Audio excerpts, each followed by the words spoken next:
All right, it's time to get started. I'm going to call this special meeting of the Lawton City Council to order. Please stand for the invocation by Pastor Bob Weger and remain standing for the Pledge of Allegiance. Pastor? Thank you, Mayor. Let's pray. Father, we are so thankful for this day, and Lord, we thank you for the blessings of it. Father, as we come together once again to conduct city business, Lord, we ask for your intervention, your divine guidance and direction. And Lord, as you've told us in your word that when we seek you, you will answer. And so, Father, guide and direct us to use the understanding, the knowledge, and we ask you for the wisdom as we move forward for the betterment of our community. We thank you for each one represented here tonight. Be glorified in it all. We ask in Jesus' name. Amen. Amen. I pledge allegiance to the flag of the United States of America and to the republic for which it stands, one nation, under God, indivisible, with liberty and justice for all. All right, thank you, Pastor, and please call the roll. Hooten. Here. Epps. Brown. Present. Demery. Hampton. Weeger. Present. Williams. Present. Warren. Okay, business item number 1, receive reports concerning various homeless response activities and consider approving an ordinance related to offenses and crimes amending section 16.32202, division 16.32, article 16.3, chapter 16, Lawton City Code 2025 by deleting the exclusion of land owned by the Lawton Unhoused Trust Authority from the definition of other real property, providing for severability, and establishing an effective date. Reports to include a 30-day update from the community group requested to provide an update to City Council, a report from the city manager regarding the task force created on July 14, 2026, and the proposed plan for closing the engaged community, other reports concerning various homeless response activities. We're going to start off here with Chairman of LUDA, Ward 5 Councilman Alan Hampton, on explanation of deleting the exclusion. Yes, Mayor. As we, LUDA did meet and to discuss this, I guess it's been 30 days ago, a little over 30 days ago. And just so the council knows, we wrote a policy and vetted it through legal that dealt with the responsibilities and privileges of 3 entities. That is the City of Lawton, the council, and the Salvation Army. As we had we were putting together some MOUs of understanding as we were going into the agreement of them wanting to put together a program to get the chronic homeless into housing, I think was the end goal. And so we decided at that time that we needed to go ahead and make sure that we got this policy in place, not just for now, but for the future also. Yes, Attorney. Mr. Mayor, and to add to that, LUDA brought us a recommendation to remove the exemption in current city ordinance, removing any land owned by the Lawton Unhoused Trust Authority as the other property that did not permit camping. That was presented to council back in June. It was tabled at that time to allow the community groups and the different groups to work on coordinating resources. And so that amendment for the ordinance is brought back on the agenda tonight off of the table. Okay, thank you. And we won't be voting on that until we hear all of the reports. And our first report up is going to be from the city manager. Good evening, Mayor, Council, citizens. Before I get into the meat of the discussion, I'm going to give a brief chronology about how we got here. So you may recall on July 14th, Council directed me to bring back a plan They also directed me to provide a 24-hour, 7-day-a-week police presence at the camp until the camp was closed. And then finally, I was directed to brief my plan at this next city council meeting, which is today. So the first thing that the city government did after the direction that was given at the July 14th council meeting is we put together the task force. The task force consisted of the following departments and divisions: the Solid Waste Division, the Safe and Clean Neighborhood Services Division, Stormwater Division, our homeless L&O and housed L&O officers, Sergeant Dimmitt, and LPD Patrol. Solid waste between July 15th and July 23rd averaged between 2 and 3 dumpster loads of emptying it a day during that period. They also deployed the grappler truck twice for large debris. Safe and Clean Neighborhood Services were able to facilitate the purchase of 4 bus tickets for individuals that wanted to go elsewhere and had family elsewhere. And they assisted with abatement contractors to abate some of the grass and other debris in the area of Tent City. Stormwater cleared the debris and vegetation in the drainage canal immediately east of Tent City. LPD Patrol Division maintained 24/7 presence from the morning after I was given that direction, which was July 15th, until the 24th of July. And our unhoused L&O played a vital role in coordinating amongst the nonprofits that were so diligently working out at Tent City. To be clear, since the last meeting, the city has not said that Tent City was closing on a specific day. But rather, we did communicate to the inhabitants that it was closing in the future and that we needed to assist them in getting the services they needed. Ultimately, by last Thursday, all inhabitants of Tent City had left. We were surprised that everyone left so quickly, but I attribute it to 3 main reasons. One, the fact that everyone knew that Tent City was closing in the future served as kind of a forcing function and a reason to leave. 2, the general and specific deterrence of having the police department out there. And 3, the unprecedented support and collaboration with our nonprofit community. They housed and served so many of the inhabitants. I know one of the inhabitants, they had tried to get into rehab for over 2 years, and that individual finally accepted help. So there were a lot of really wonderful stories that occurred and a lot of very positive outcomes that were achieved with the inhabitants. All of these factors contributed to the inhabitants leaving even before I could bring a plan back to council.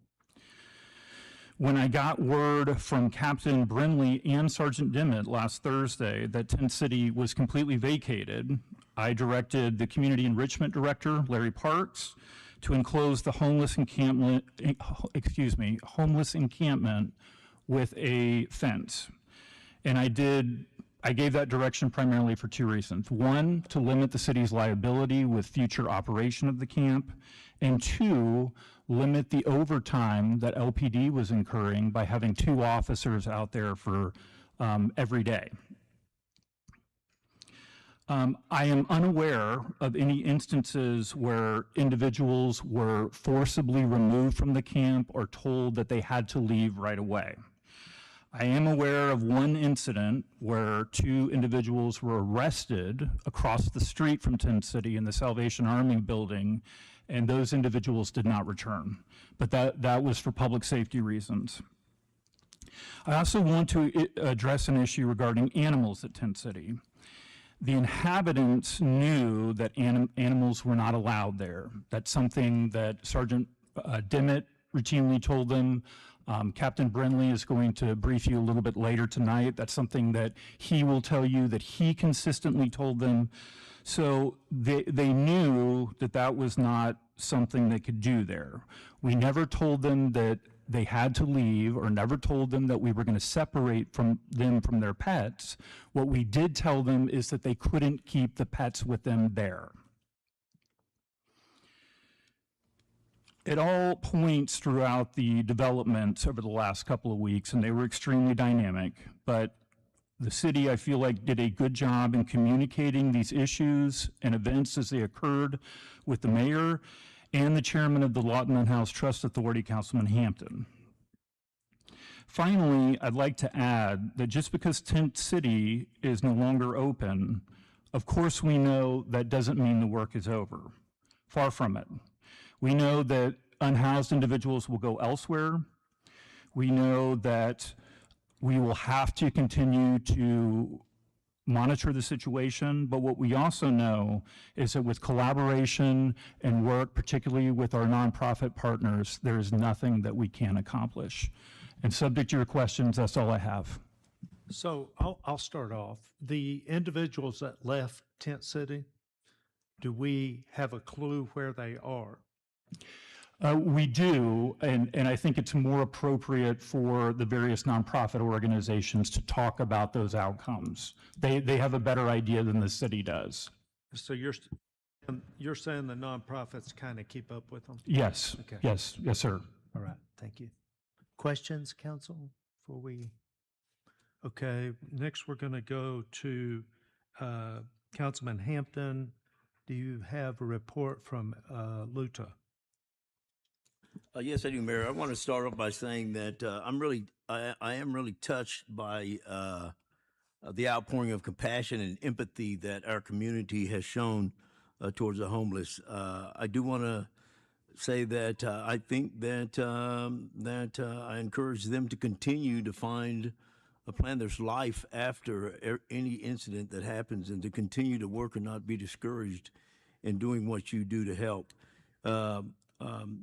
The position of LUTA was to support the Salvation Army in their efforts to help the chronic homelessness. And we've been discussing this for well over a year.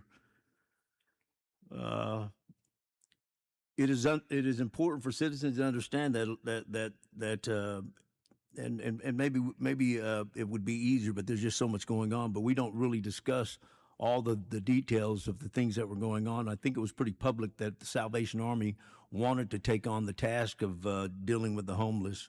In my mind, I think that during the Great Depression, they began to feed people, and there is so much food out there now and opportunities to get food that they're changing their whole plan to try to refocus at least partially on the chronic homeless problem.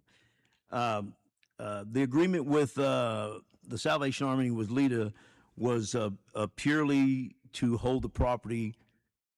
Everything above that, any ministry, any support services, they were going to supply, and the city was not going to supply this. It was also my understanding that with a lot of the other cities, they were having.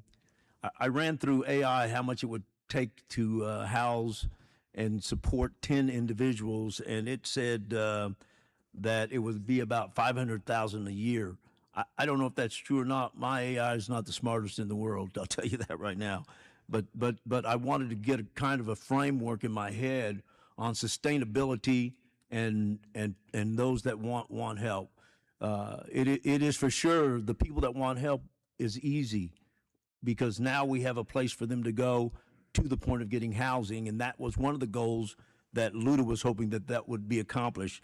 The second thing, if they choose not to get homelessness, it becomes very complicated, because then there is sustainability that has to take place. That's feeding, clothing, providing a lot of services. I mean, even down to getting haircuts and some of the other things that I saw compassionate acts that were going on, because these are human beings. In that, I want to say that we were giving them the full public services that we offer everybody in this room. If something happened there that was a fire, the fire went. If something happened that was the police went. If something happened with our ambulance, the ambulance went. We provided above that service when we put the police out there. I think the citizens call for that, so we did that. But it is important to understand they were not without city services the whole time that they were there. And there were fires, and there were ambulances, and there were fire trucks that went. We don't have a police officer staying at anybody's home in here waiting them to have a fight. So I think that was the city went above and beyond. I thank John for doing that. I do want to bring up a couple other things. I was told that a lady got her nose bit off. The front of her nose bit off, had to go to the hospital. Another lady had to go to the emergency room because she got her stomach bit out by a pit bull that was on the property that had puppies. I don't have a dog because I don't have the time and resources that I want to put towards taking care of a dog. I had a friend pay $6,000 because her dog had lupus, and I sometimes question the animals that are out there with the homeless and the funds that need to be given to help them with their animals if their animals need help. And these are just thoughts because if somebody or something happened on that property, there was a good chance that me and the other board members would have been sued personally. And so this is a very serious thing to us that are taking the responsibility for that property. I have two more things. I'm going to speak to the families that are in that area. I'm speaking to a gentleman that had somebody living in his rent house, and the people left because of all the changes that went over there.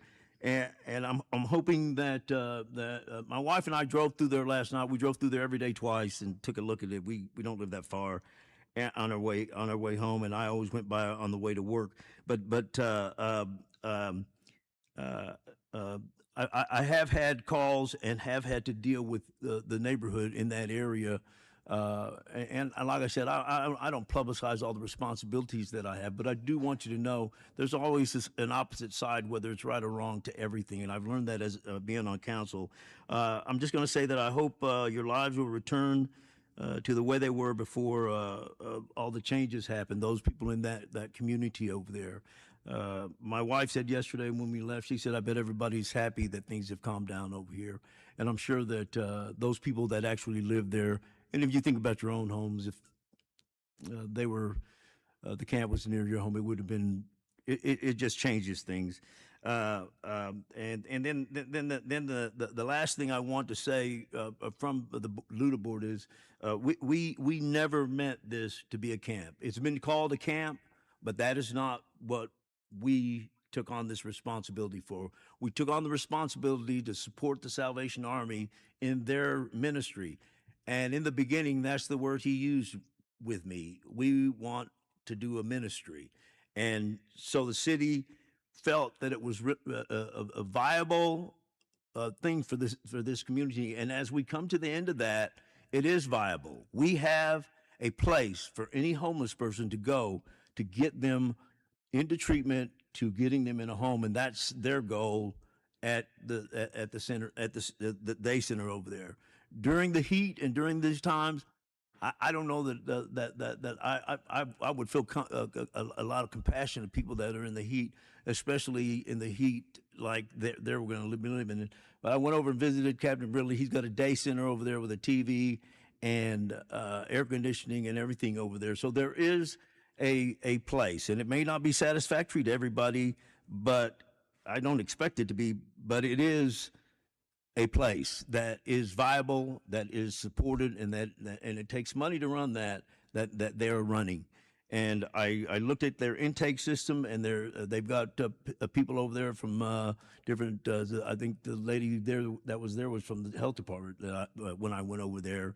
That was doing intakes over there to try to process the people that do choose help, not the ones that need to be taken care of through sustainability, but the ones that choose help. And so I just want to say this: our city should be looked at, and we should be saying, not just that we're supporting these people through sustainability, and I think that's really important. It is important. But I do want to take it a step further and say that our city should be known to help people, to get them back to their families. These people all have families, all have brothers, all have sisters, and I think it's important, and this is what the LUTA board felt, that we need to do anything we can to give them an opportunity to even take 1 or 2 steps out of the situation that they've got themselves in through bad decisions and get back to their families. Because if my son was in that situation, I certainly would want somebody to help him in the same way. Thank you, Mayor. Any questions for Councilman Hampton? Okay, I forgot to ask City Manager a question a while ago. One of the things that I'd heard was that the city wasn't forthcoming with information on what they were doing. Can you address that issue? Sure, Mayor. I think there's always room for improvement when it comes to communication, but I would also add that operationally speaking, the city is not going to do a Facebook post every time we fill a pothole, or every time we change a trash route, or change a patrol sector for LPD. I mean, those are administrative things. They happen in the normal course of business. And I think that our citizens would want those things to happen. And so it's not always practical for us to stop and immediately post on social media any time that we've done something. But like I said, there's room for improvement, and we're going to take a hard look at that. And we always endeavor to do better. Okay, thank you. Next, we're going to go to Salvation Army. I'd like to get an update, since you've kind of been responsible for the camp, I guess. Although I'm probably not supposed to call it a camp after you said that, right? Encampment, engaged community. Good afternoon, City Council, Mayor John Ratcliffe, city members. I just want to say that before I get started here, the emotional attachment that I have to Tent City. I started Tent City. I did. You're looking at the guy. Started on my own property there at the Salvation Army. Even when I was told not to, I did it anyway because I care about homeless people. And I have personal reasons in my life that date back a long time ago, 29 years ago, for doing such things. I've had homeless people living in my house. That's probably not the wisest thing to do sometimes, but I've done that many, many times, and will continue to do so. And I've devoted my life to homeless people.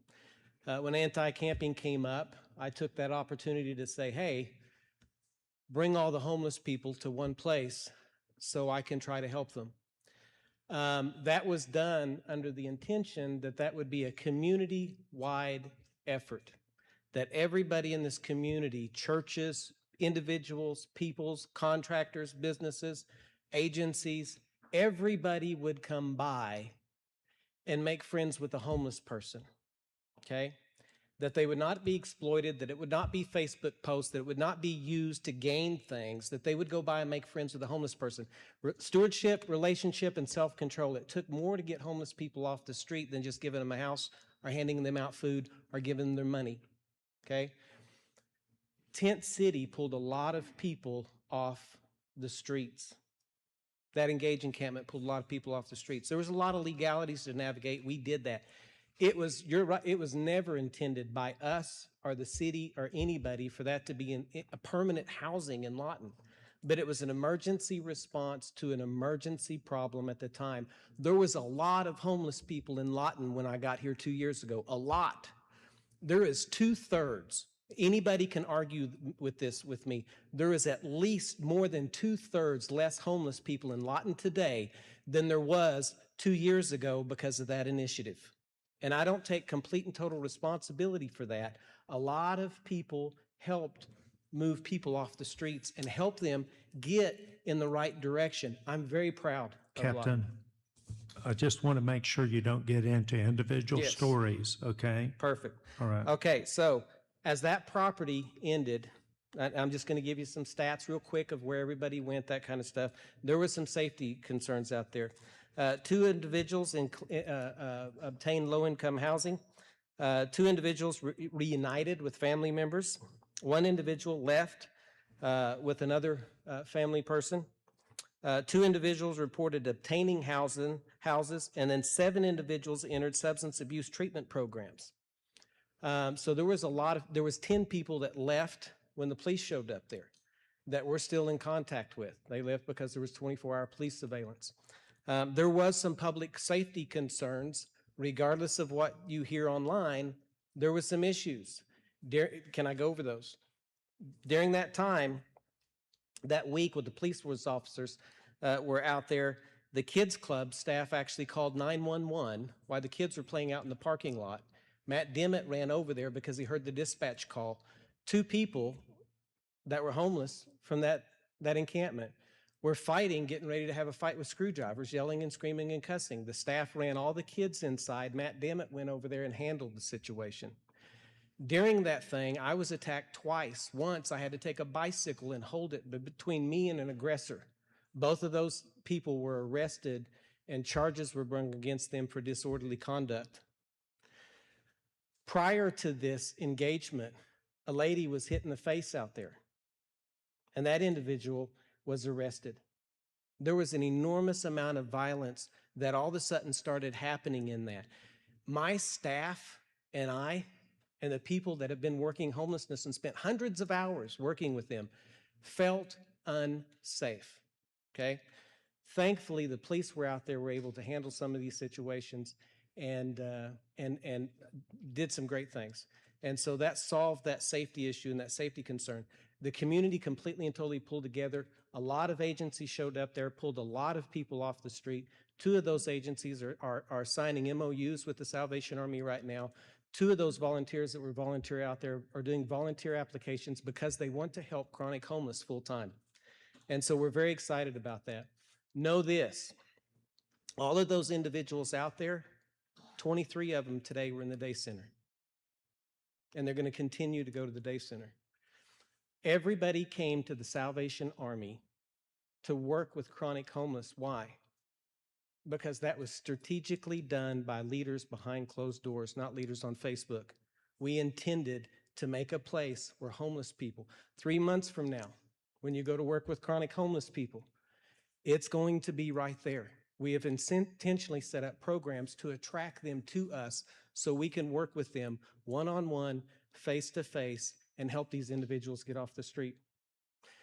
Wraparound services. I gave you guys the referral sheet the last time I was here, and the United Way used that to update theirs even. That referral sheet is 100% collaboration. We have 100% wraparound services available for chronic homelessness for those that want help. For those that don't want help, we have a plan. That's phase 2 that I've been talking about ever since I've been here. And I am excited to be at that stage where we get to do that initiative and be able to plan that through the Lawton Housing Task Force. That's going to be coming up. But we have a plan for every single person out there that wants help. I encourage the City Council, the Lawton Police Department, all the agencies, everybody in the community to tell people that are homeless in this community, go to the Salvation Army. There's agencies, there's places, there's churches, there's referrals, there's jobs, there's places there where people can help you. We need to get everybody together and continue to do what we did for the last 2 weeks. That was beautiful. That movement can continue on. Like you said, there's more work to happen. So I need you to go over those stats with me, and let's stick to the numbers here. You said 23 are coming. Let's just take, I think when you were there the day, you said there were 19 left. Is that right? When we before the last city council meeting, there was 19 there. The day that we started this initiative, there's 29 there. Some of them were just visitors. Some of them are just local drug dealers. Visitors? Visitors, yeah. There's visitors in Tent City, yeah. So, Does that mean they had a place to go? oh yeah, they lived in the local Okay. neighborhoods, different places. All right. So- So give me the numbers based upon the morning after the council meeting. Okay, 9 people left as soon as the police officer showed up there. Okay. 9 people left. They're gone. I still see them around the neighborhood. They're still coming inside the day center. A couple of those were arrested. Some of them were actually trespassed for violent behavior. 9 people left, okay? The rest of the people were reunified with family, friends, taken to housing and treatment. There was a total of 6 people left that just didn't want help. And so, and they're still running around. That matter of fact, most of them was in the day center. Some of them was They actually still church. come outside. to the day center Oh, to yeah. get out of the heat, I guess? Yes, yes, it's a Or cooling center as well. food or what? Yes, they get snacks, drinks, water there, Wi-Fi, case management, TV, Netflix, games, relationship. All of that's available right there in that center.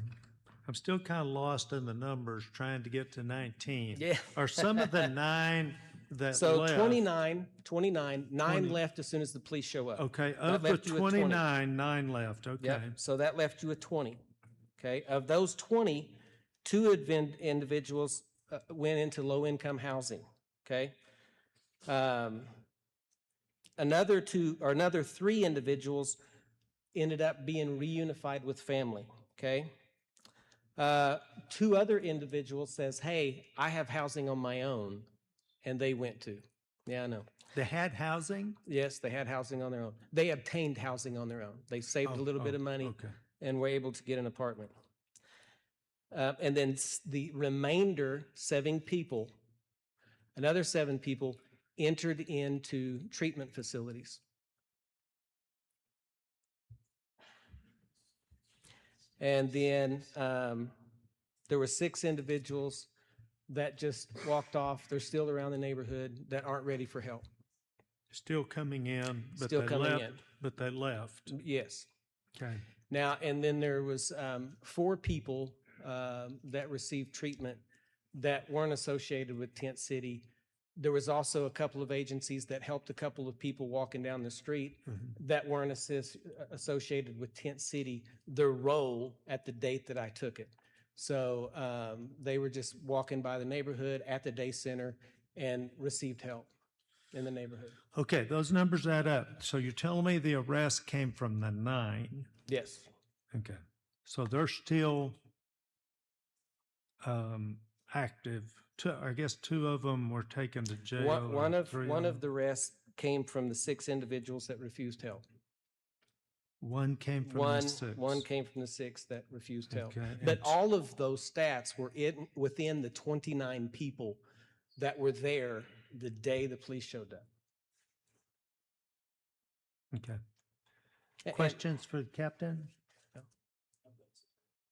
Yeah, there were some things that were unclear to me because I know that you've mentioned to me several times over the last year that there were other community support systems that I can't remember what you called them, but there are the community support systems that people that were wearing a Catalyst and other that you've used over the years over this yeah, last year. yeah. Is that, go ahead and explain. So expound on during that year and a half that Tent City was open, there was an enormous amount of agencies that through the United Way, agencies all over town, Catalyst, there was a lot of people that helped pull people out of Tent City. There was a lot. So it hasn't been just you. There have been other No. because when you told me that you were sending some to Catalyst for alcohol rehab Yes. or whatever, then there have been these agencies that have been working with you over Oh, this yeah. year. There was a lot of agencies that went out there and helped people and actually took them to Catalyst or other treatment facilities themselves. Okay. There was an enormous amount. Okay, and then excuse me for interrupting, but then you said that you mentioned them just a second ago that Lawton Housing Task Force, and then there was another group that you had mentioned to me. United Way funded agencies. Okay, so United there's Way been funded other agencies. groups. Oh, yes. And those, how long have those groups been around? A long time. Were they before you? Yes, before. Yeah, definitely so. But So they're, those but are they agencies were working around. with you also? We are a member, the Salvation Army is actually a funded partner of the United Way. Okay, We also work with the Lawton Housing Trust Authority. okay. And so the Salvation Army pretty much works with anybody. And there's professional agencies. These are agencies that are vetted, they have audits done. I mean, there's certain criterias that you have to meet to be a part of the United Way, or in collaboration with other agencies.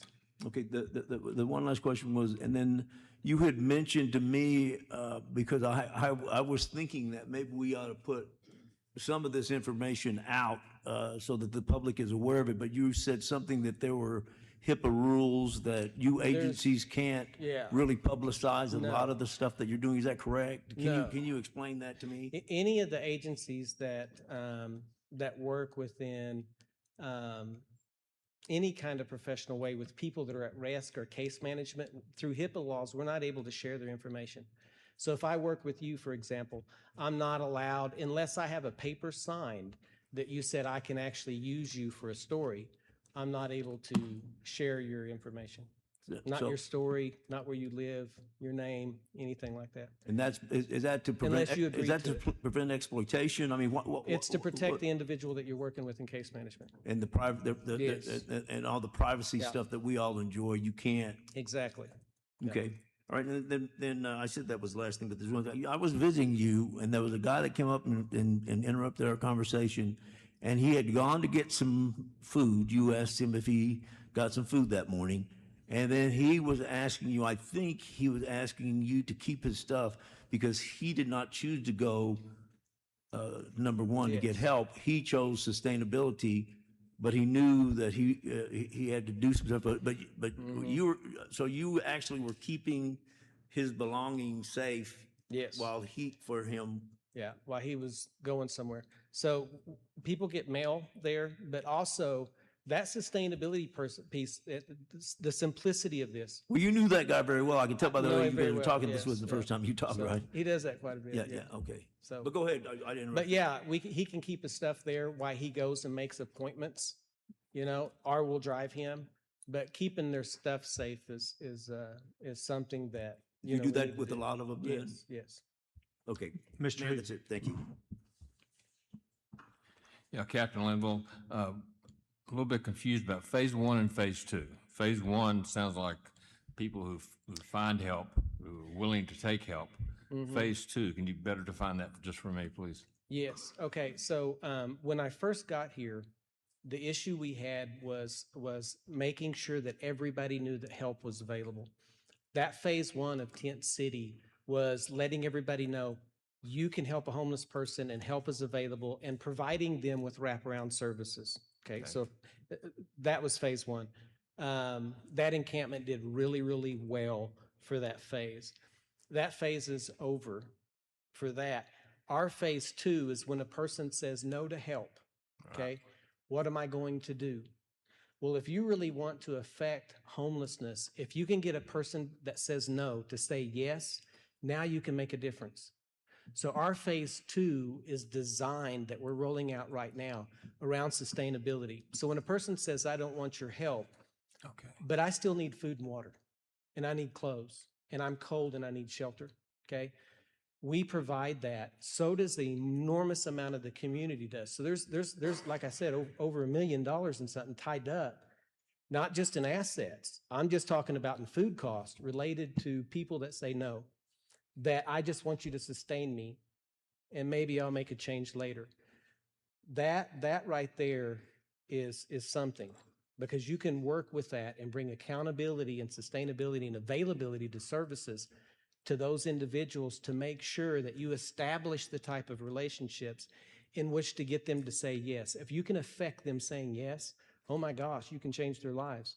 And so that phase two will be rolled out soon. There's been a lot of work done on that. I talked about that, and that's also has a real data system hooked up to it. So we know exactly who's coming into town, where they came from. You have to know the person's name, all that kind of stuff. And so I'm excited that we're getting to that phase. Listen, what we've done so far in this town has been incredible. Has been incredible. And I say we, that wasn't a Salvation Army thing, that was a community-led thing. Phase two is community-led. I'm just going to be honest with you, there is a lot of cities that wish that they could do what we've done. This phase two initiative, when you bring wraparound services into a controlled sustainability market in homelessness, it's life-changing. Not very many communities are able to do that because the collaboration's not there. We have that.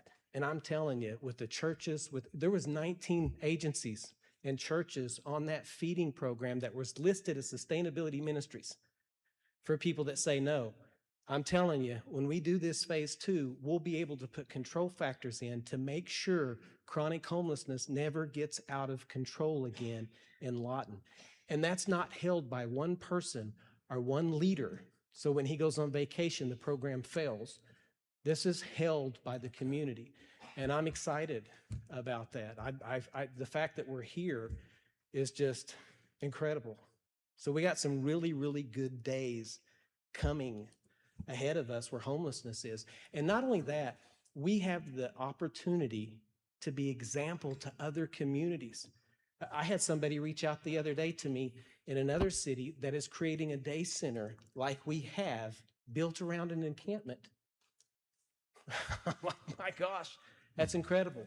And so I'm excited about the opportunity that we have here.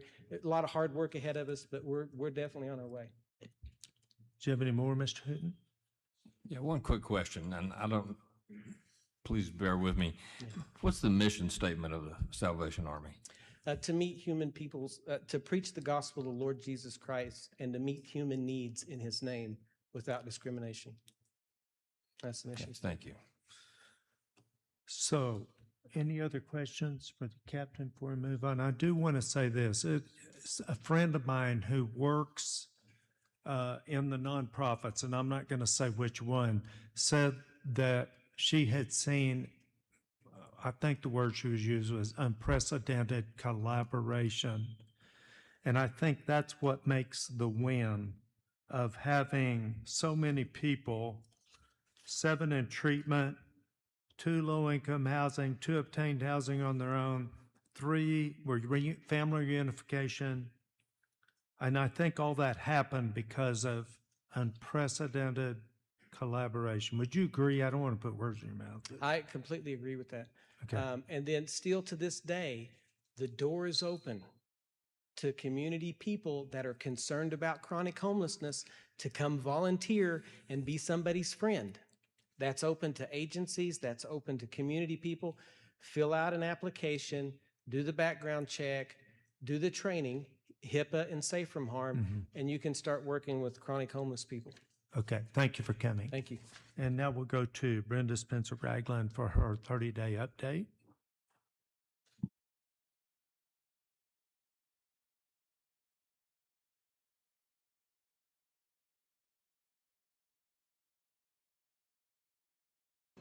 Well, now can you hear me? So thank you, Mayor. Thank you, Council, and thank you to the City Manager for having us back for a 30-day update. Before I start, I just want to introduce the committee that worked with me. They actually led a group. So again, I was one of the facilitators with the group. I have Dr. Amista Chambers, who led our medical discussions, specifically focused on mental health. Lisa Jansen-Reese, who is a MSW, Master Social Worker, worked with us at Fort Sill for many years in this type of forum.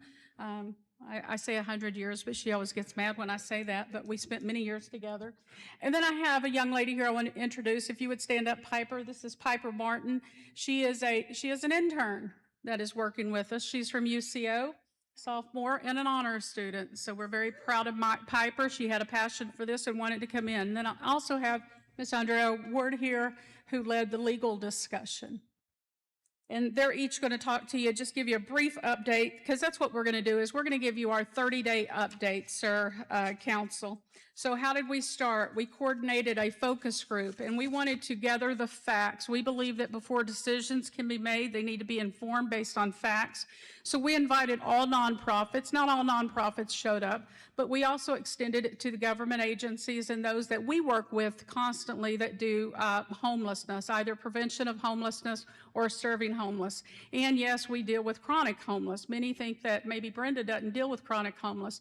I would challenge you to ask my husband, since I've taken a few home with me, and he told me I need to stop that after about 4 days.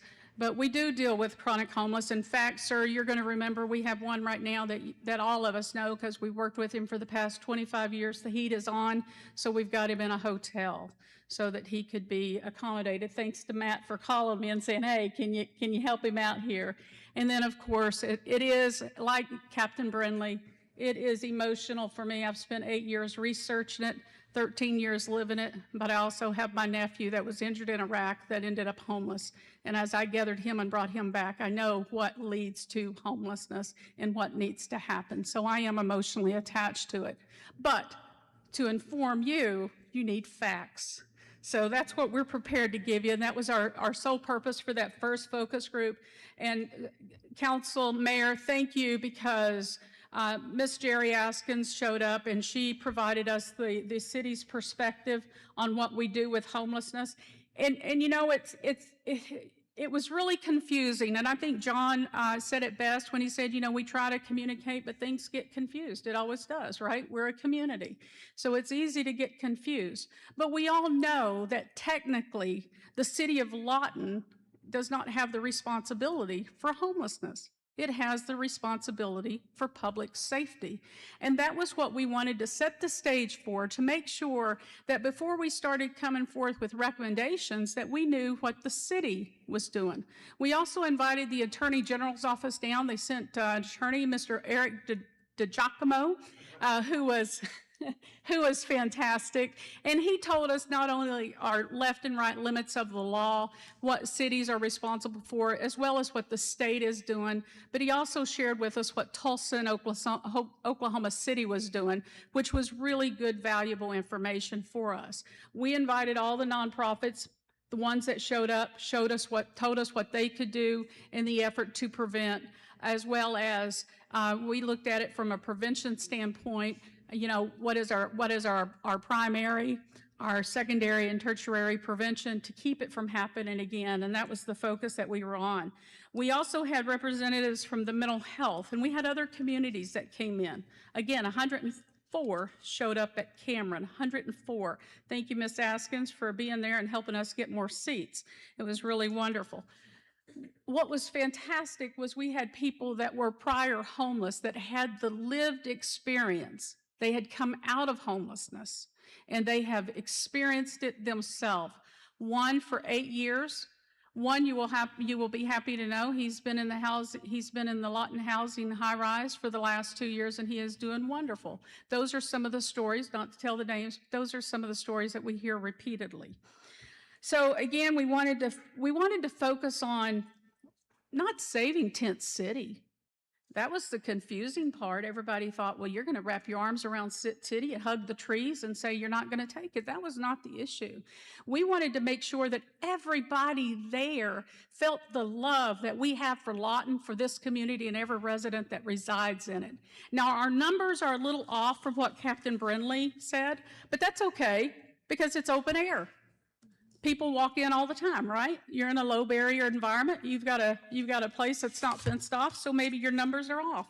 But when we all showed up to see how do we provide, we were focused on let's count the numbers, because we know at C. Carter Crane, now one thing Captain Brindley said that I absolutely agree with, we're nowhere we were 3 years ago. We took over C. Carter Crane. We have 172 people that are permanently housed now that went through there, 172.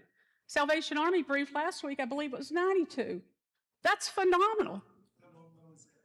2.5 years? If you'd asked Burl, it was 5 years ago, but no, it's only been 2.5. And I say that because the phone rings. Just from Friday night till today, Friday night I got a call, we had 3 we placed at C. Carter Crane.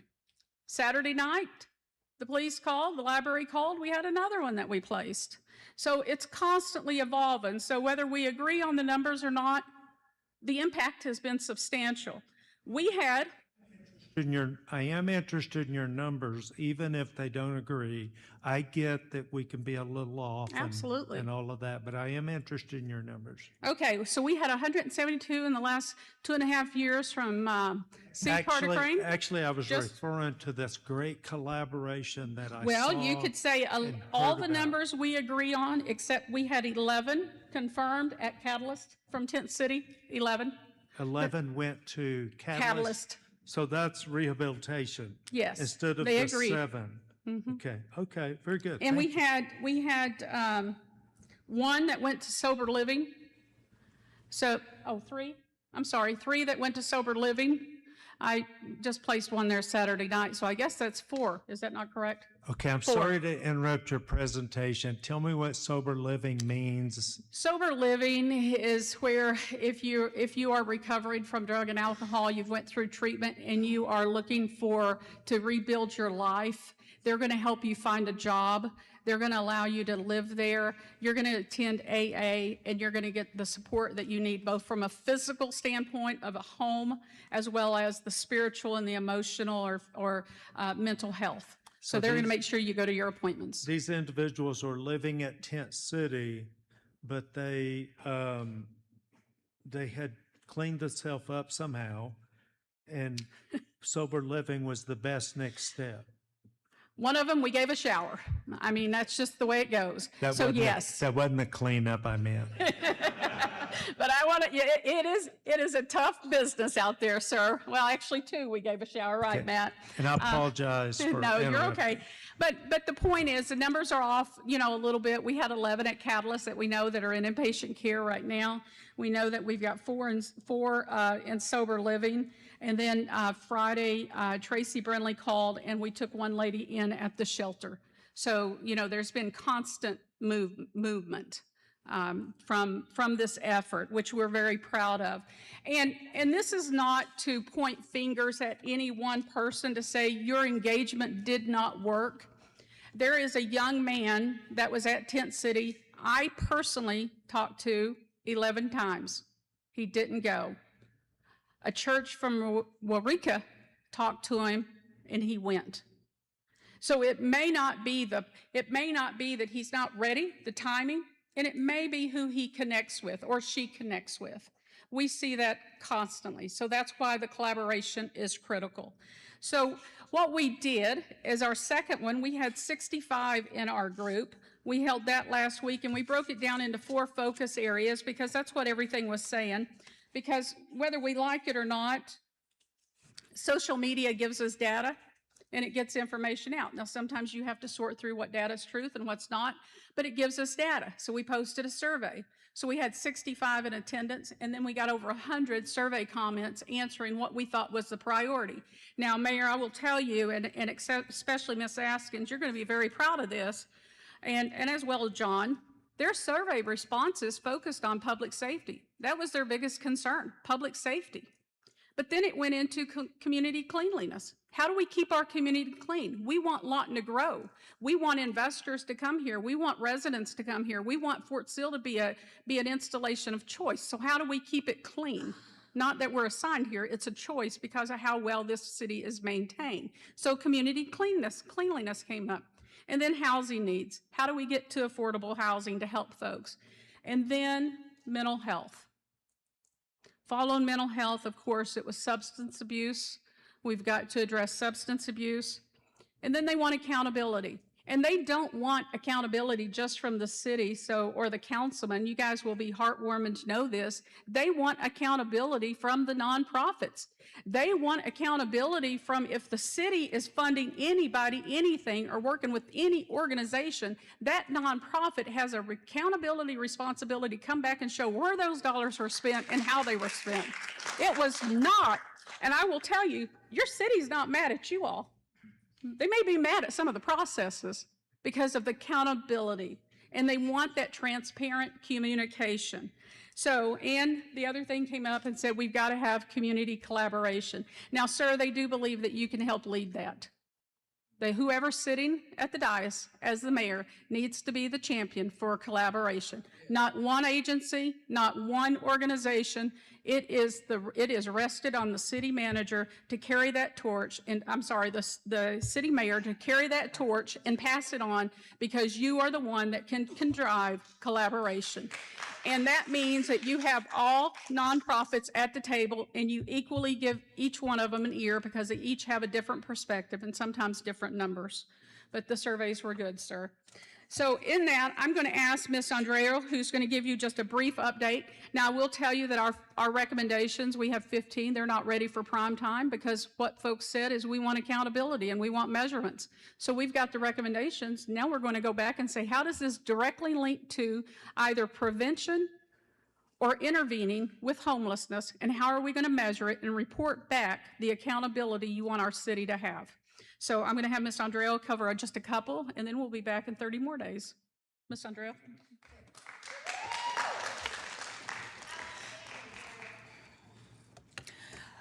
Thank you, Mayor Booker and the dais, for having me here today. The legal and the public safety piece, we had 4 different ones that we were, things that we talked about, of course, was the public safety partnership, legal compliance, and quick response teams and community communication. That was the primary focus. One of the biggest recommendations that I want to kind of focus on right this second is the rapid response that we were also talking about. Currently, as we were coming in and just standing here waiting, we were addressed with a current situation with a grandmother and a couple of kids that are out here in 105 degree with no place to go right now. So we'll be dealing with that when we leave. However, one of the biggest things is that we also was trying to make sure that we stayed in compliance with the State Bill 1854 as well as the City Code. The couple of things that we did point out was that there needs to be a centralized access to services so that individuals are not dispersed across the city. There was also talk that we wanted to also to enhance the crisis intervention team training to reduce the escalation and improve the outcome. We also talked about real-time resources and tools for the officers, ensuring that they can offer verifiable services at any given time. And what that would look like, and the suggestion was to continuously to make sure that the United Way resources are up to date, and to also to be able to create a QR code of some sort that will allow the officers to be able to identify where they can take a person at a given time. I thought that was brilliant. The other thing that also came up is, of course, our low barrier shelter capacity. It is necessary. This is not an option. We just got to do something about that, is what the team also agreed on that. So these were just a few of our recommendations, some of the suggestions that we came up in regard to the public safety, and looking forward to working more with Ms. Brender as well as the you, Mayor, and the dais.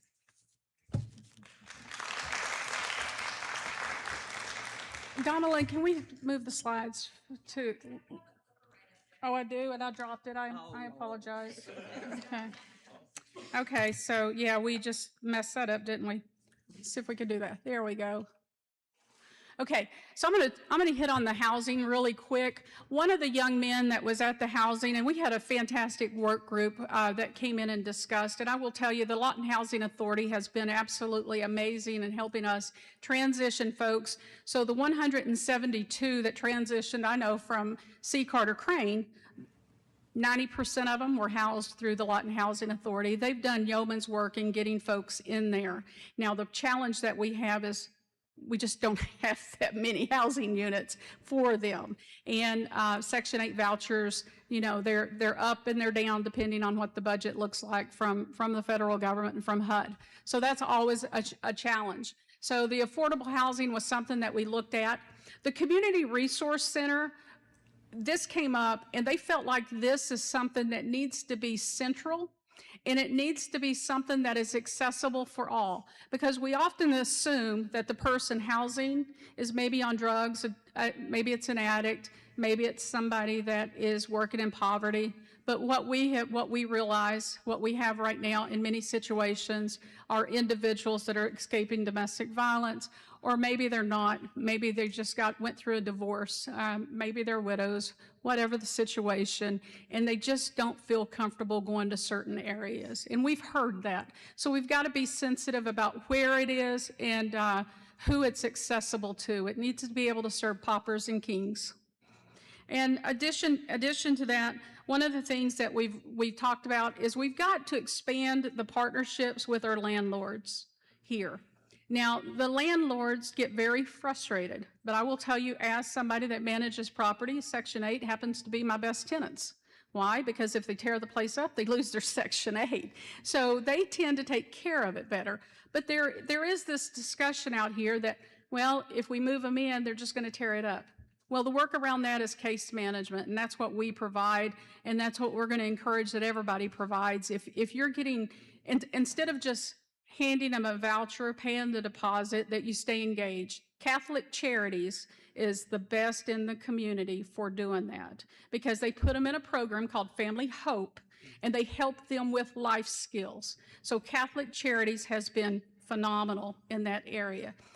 The rest of us, we do it. In fact, Cameron's working with me right now. We've got a young lady that we took at the shelter, and nice center here. We've had work. She's helped us get a full ride scholarship because she had aged out of foster care. It just takes us a little bit longer to work through, but there are other agencies that do it, and they stay engaged. That young lady completed her first semester. She came back to the shelter, and she'll go back to Cameron, and she'll do that until we get her through college. That's what we mean by staying engaged. And that's what has to happen when we send someone off to work with a landlord. In addition, you know, when we're issuing out the vouchers, when the city gets the funds, and wherever those funds go, there needs to be accountability and responsibility to come back to the city showing the impact of what happened. And it can't be for 30 years. The voucher typically is for 1 year, 2 years. So during that 1-2 year transition, they need to be worked with in case management situation so that they can learn to stand on their own. If that's getting them a job, if it's learning how to budget, if it's building life skills, whatever it happens to be, that has to stay involved. That's where we focused on with our housing. Again, low barrier shelter came up. Why? Because we are in Tornado Alley. People worry. When the rain comes down, the hailstorms come down, people worry. What's happening to the homeless? When the winter comes in, people worry. So the low barrier shelter is necessary. What's the number of that? We don't know. Is it temporary during the summer heat? You know, maybe it is, but we believe there needs to be a low barrier option in this community. And no, it doesn't need to be massive. Okay. Next up, I'm going to ask Dr. Amista Chambers to come up, and she's going to talk about medical and behavioral health. Hello. All right. Thank you, Mr. Mayor. Thank you, council members. Thank you, Mr. Ratliff. So I got brought in because I hold a doctorate in behavioral health. I'm also a licensed professional counselor, just to give you a background. So we talked a lot about trauma, and the impact of the brain can look a lot like substance abuse. So what we want to do is we want to go into the community. We want to educate the first responders more than they're getting, maybe on a smaller scale, so that it doesn't take as much of their time. We know when they go to CIT training and all of that, that can take a week, and that's a lot to pull resources from the city, right? So we want to do that and work with the organizations in town that have those experts to be able to do that. We also talked about getting the larger medical and behavioral health organizations to start quantifying some data on how many unhoused people are being treated in their facility and if they are going to the right referrals afterwards. So we see that they go in and then they just are put back out on the street, right? So if we're using the right referral systems, then we have a better situation going on. So we also talked about partnerships with local advocates and experts to be able to educate. And so I've been doing this a long time. Know a lot of people that really want to get behind this, and so we're going to work hard to make that happen. So when we say educate, we're educating communities, organizations, people that really come in contact with these people, and the unhoused population, and the support systems for the unhoused populations, right? So continuing on the work that we've already talked about and working with United Way and all of the resources so that everybody is collaborating. Yeah, I think that that's it. I don't need to talk a lot about all the other pieces, so. And we are excited that Lighthouse is coming to town. Lighthouse was present for both sessions, so we're very proud of that. And they want to be good partners with us on mental health. Next up is Ms. Lisa Jansen-Reese. She's going to talk to you about prevention in our spiritual well-being work group. Thank you all for having me here today. As Brenda said, we worked for about 100 years together on Fort Sill. My specialty has always been prevention. I want to, as my commanders would say, get far left of the boom when it comes to any particular issue. And our entire work group was right there with me on that. They focused on 3 different recommendations that we'll be working on in the future. One was a resource center, which you've already heard about. However, our group focused on the fact that the resource center would also be a place where people could connect with each other and with their higher power, because they recognize that connection is prevention when it comes to the life challenges that ultimately lead to homelessness. The second recommendation that they had was to really focus a community-wide education campaign to make sure that folks know about what the life skills and prevention services that are available in this community. There are a number of them. There are a huge amount of them, but people don't know that they're there. They don't know that the Red Book is available, or that each of the agencies in the Red Book by the United Way, what they offer. So we want to get that out. And the third, and I thought this was so innovative, they wanted to have business liaisons be the keeper of that information, because while everybody might not feel comfortable walking into a community center for the first time, they thought they would on a daily basis go to businesses. That was it. Thank you. So we're really quite proud of United Way. If there was there were several that stood out, but United Way got the call after you said 60 days. Oh, wow. Okay. We need to get this going. They made sure that the resource guide was updated, and they've already started working. We've got it on websites, and that's valuable information, because when you run into that person, where do you go? And they're also putting it on a QR code so that we can post that. Perhaps it's a label that goes on every business door. So all you have to do, one thing you may not know, sir, is everybody homeless has a phone, or 90% of them. So they can scan it and get to the resource immediately.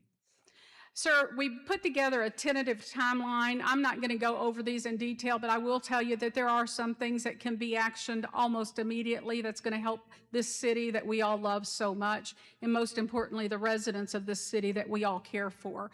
So these are some of the steps. This is going to be flushed out over the next 30 days as we come back together. But there are some low-hanging fruit that can be implemented right away.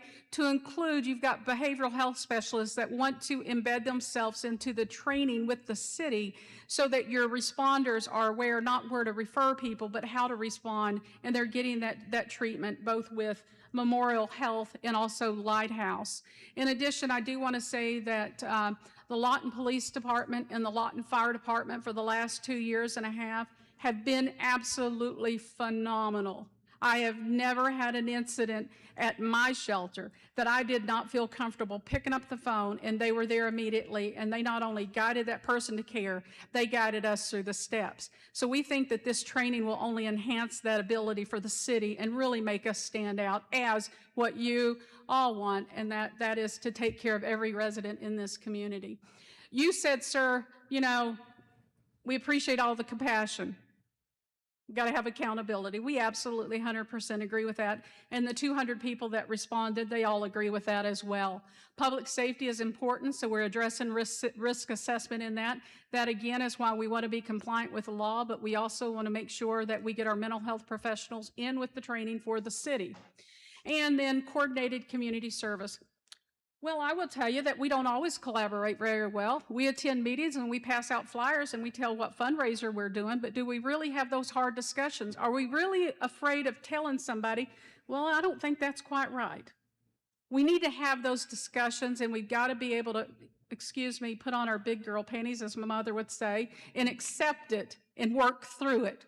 Or as Kirby Brown would say, don't let them see you sweat. So we've got to have measurable outcomes.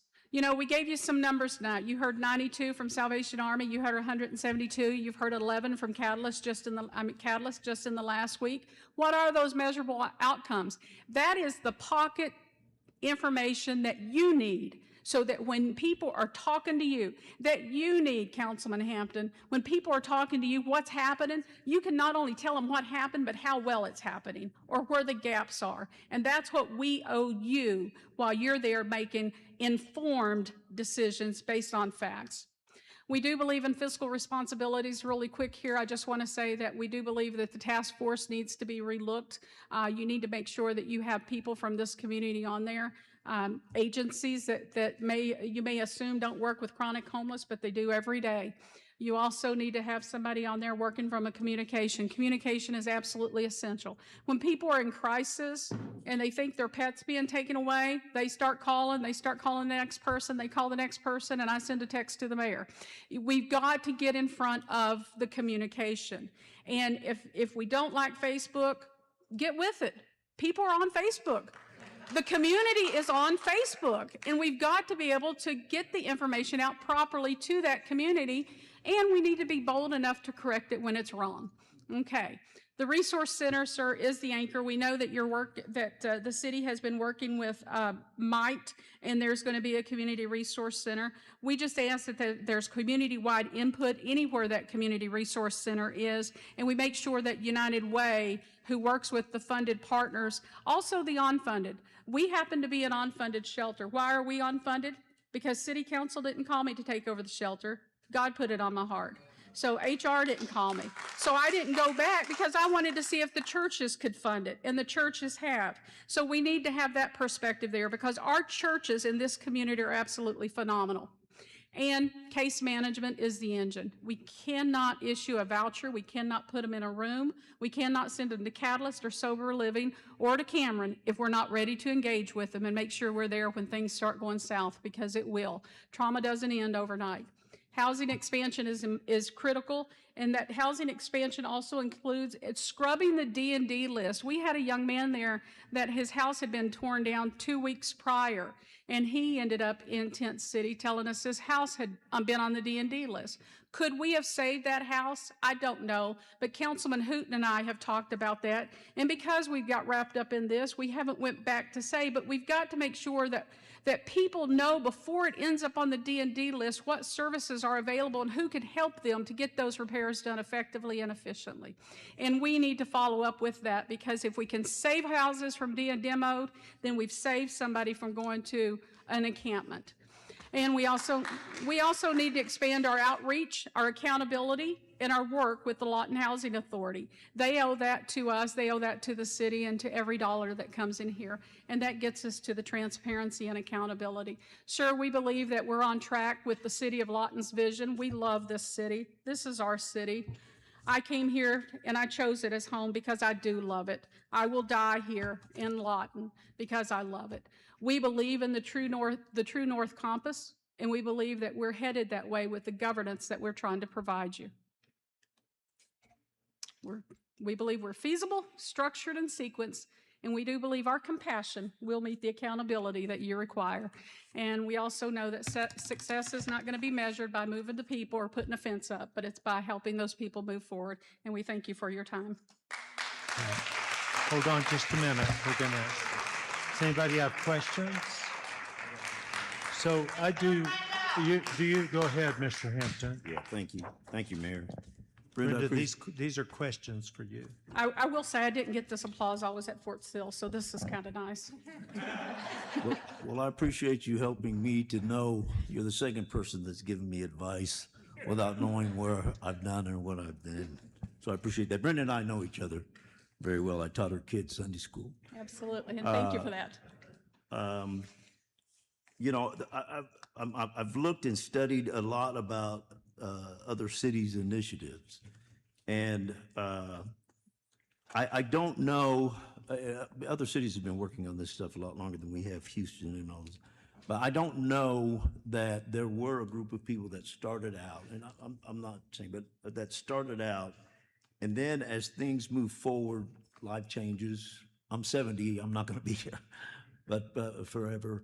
other things happen. And once this group changes, because it will eventually over the years, that the passion of the people taking over don't leave a lot of this stuff for the city to deal with, because that's the safety net. The safety net is that, listen, I think that what you guys are doing are wonderful, because I think that citizen-led initiatives are going to go a lot further than what we're allowed to do with government money. We just can't spend government money on anything. We have laws. So I think that this initiative is great, and the funding is great. Our city has always had problems with maintenance, and I think that whole concept of maintenance and the long-term sustainability of this, and one of the things that was kind of murky to me is it's very clear in my head from some of the studies. I have a degree in behavioral science. I do compartmentalize those people that want help, because it's easy to help them, with those people that don't want help, because they're, like I was sharing with Brindley, the guy that came in and wanted his stuff taken care of while he went and did whatever he did. But those that you just have, that don't want help and want you to take care of them, they're in that state of mind where they have enabled themselves, and all they want is to be provided housing, clothing, and not really take on much responsibility. Brenda, the question, can you not interrupt me, sir, please? We're trying to have an orderly meeting, sir. Thank you.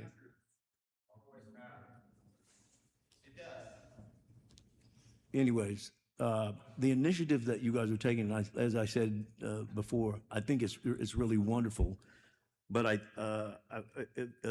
it was unclear. So the sustainability part, where you're helping those people that don't want help, one of the things that I was tackling when I'm trying to deal with getting them help, I've worked with level system, behavioral modification level systems and whatnot.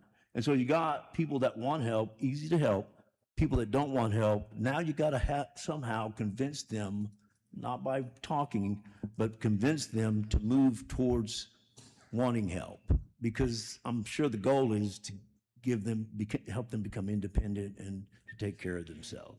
So the sustainability issue seems like a housing issue, where you build a house, you put people in there, and most of these people in this housing don't want any help.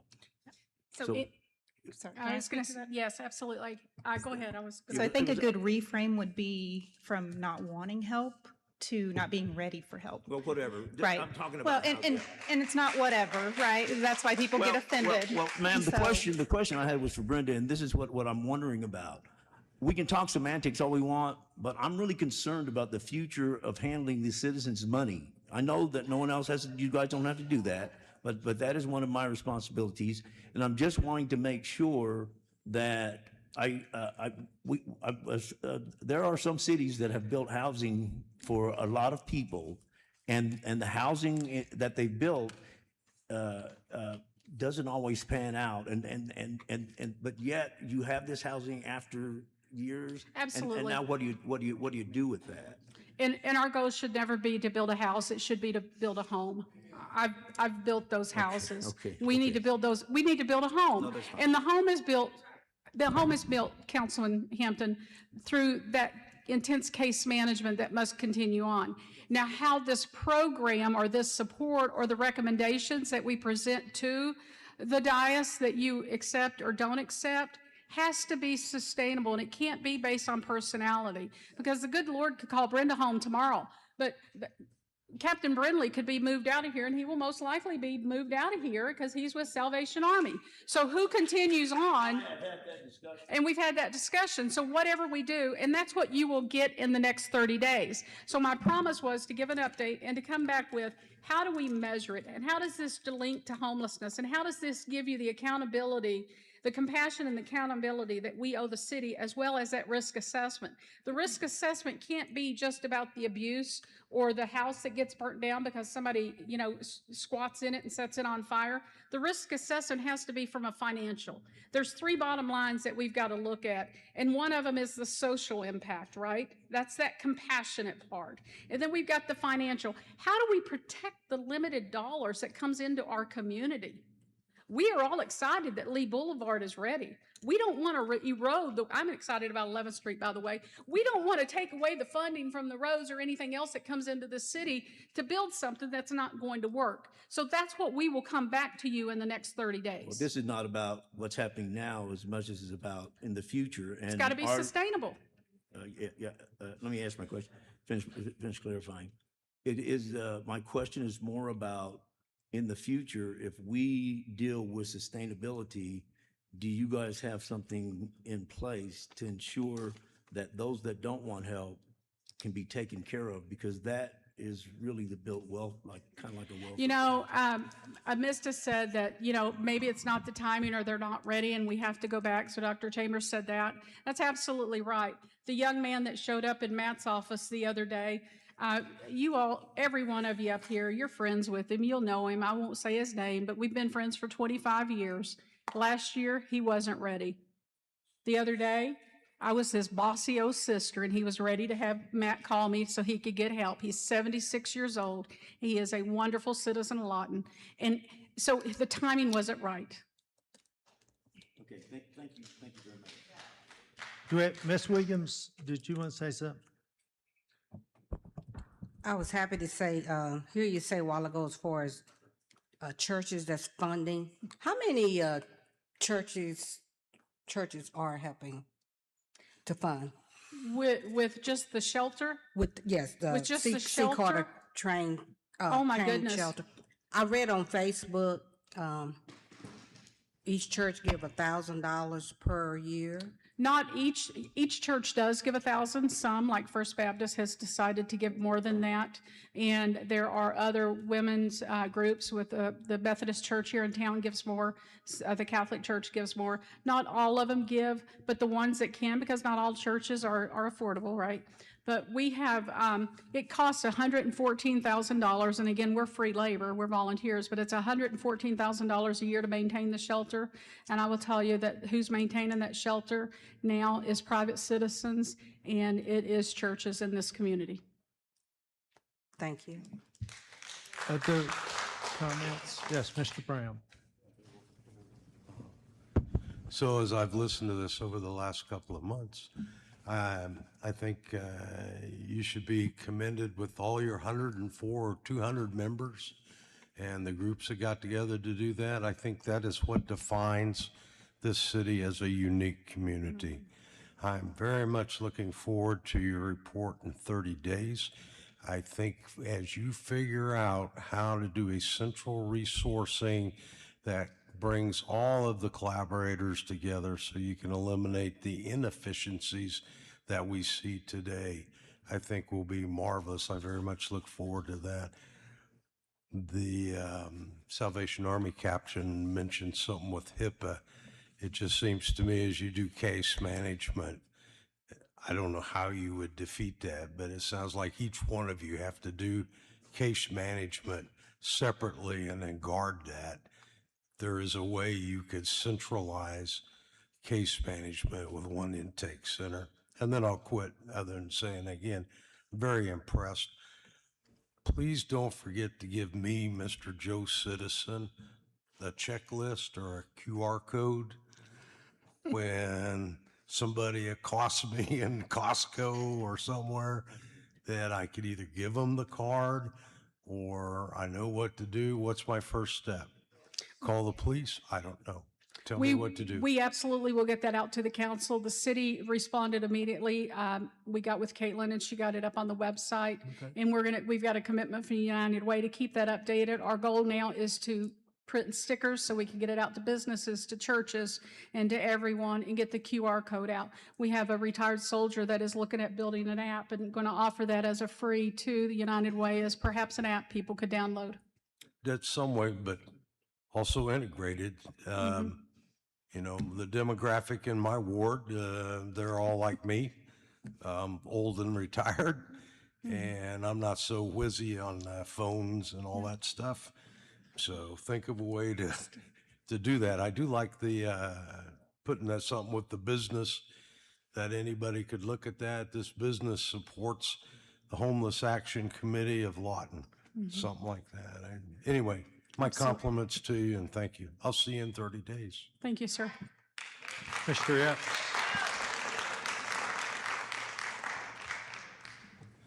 My assumption is that this is what you presented, and by the way, I think it's phenomenal.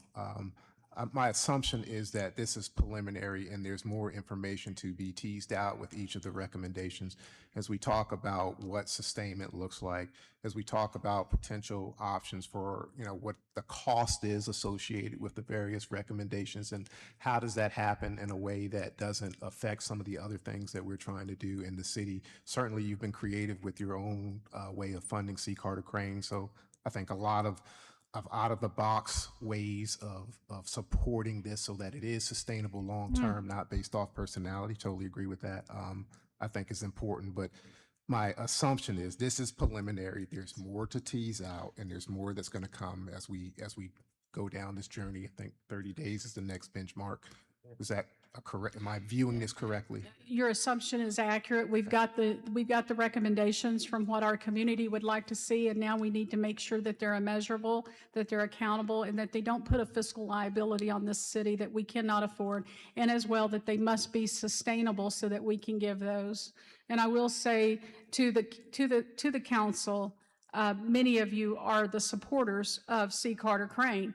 So through that annual donation or through that church that you're involved with. And that is critical because that is why we have not become a United Way partner, not because we don't love United Way. We work with them all the time. We love them. They were incredible. But we don't want to take money that could go to Family Promise or could go to another agency because before C. Carter Crane was entirely funded annually from the donations of United Way. Okay, thank you.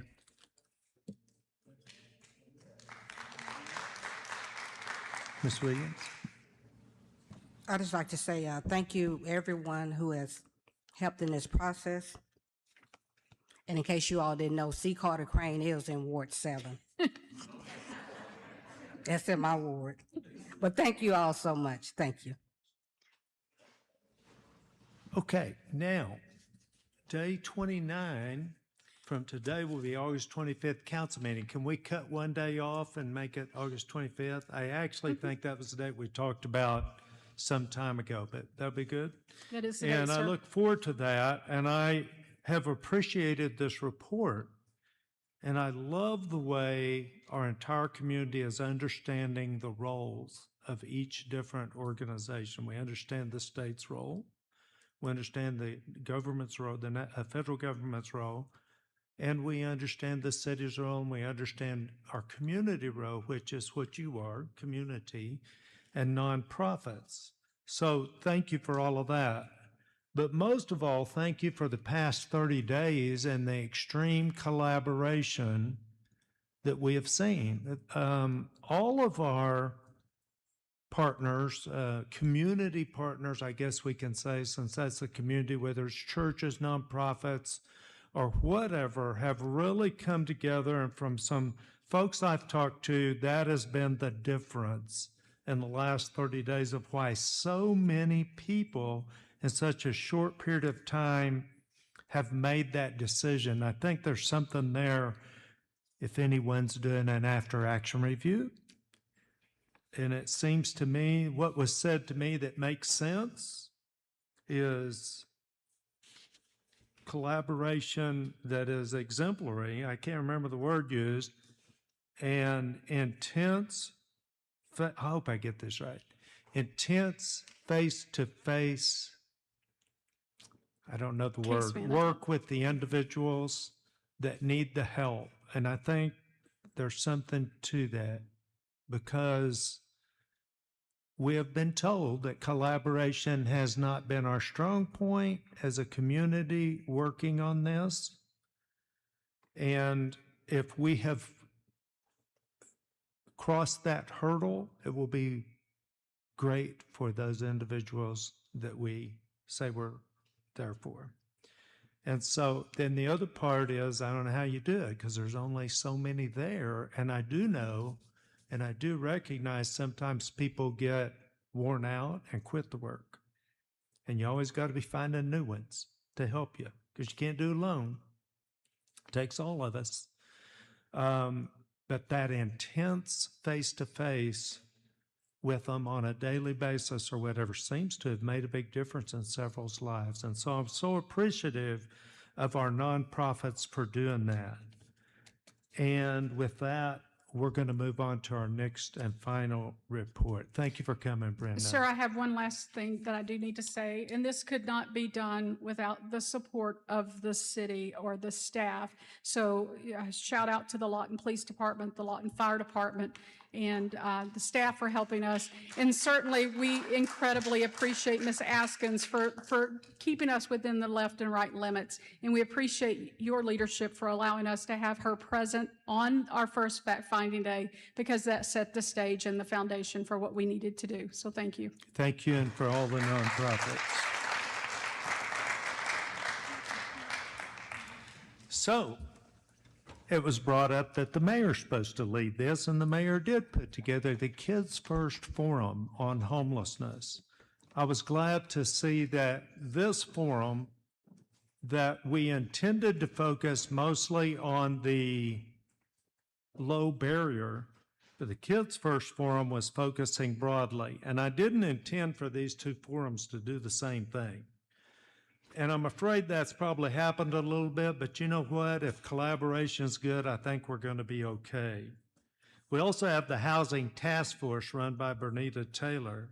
But today's report from the Kids First Forum is going to be by Francesca. And Francesca, I'm sorry I don't remember your last name. Morris. Morris, Yes, that's sir. an easy one. Yes. Okay. Easier than my what first do you- name. What do you have for us? Well, first, I think I agree, sir. Maybe we did end up kind of coming to some of the same conclusions, but I think that that's positive. That means that the message is consistent, and no matter who you're talking to, where you're looking, in what corner of the community, we're hearing the same thing. So I think overall we've got movement and collaboration as a whole, as a community, moving in the right direction, and we're seeing that kind of no matter who you're talking to or where you're looking. So good evening, Mayor and council members. My name is Francesca Morris. I'm a Lawton resident, and I'm presenting to you today as a representative of the Kids First Homeless Action Plan Steering Committee. My background is in healthcare, public health, military service, and strategic planning. And throughout my career, I have seen firsthand how housing stability affects nearly every aspect of a person's life. And I know that that is all very familiar to all of us. That's what we're talking about today. So, but I just wanted to say that's why I'm passionate about helping our community develop thoughtful and long-term solutions. Before I begin, I would like to thank you for your leadership in your creating the opportunity for this initiative. I know there's been a lot of thanks thrown out there, but I've got to throw my own in there. Council and Mr. Mayor, you have been so supportive of creating opportunities for different members of the community, different groups, to come together to really look into this issue. And the fact that we get to come back and make these reports is so amazing. The steering committee has been intentionally designed to bring together a cross-section of our community. So we have representatives from state government, public health, education, law enforcement, nonprofit organizations, faith organizations, you name it.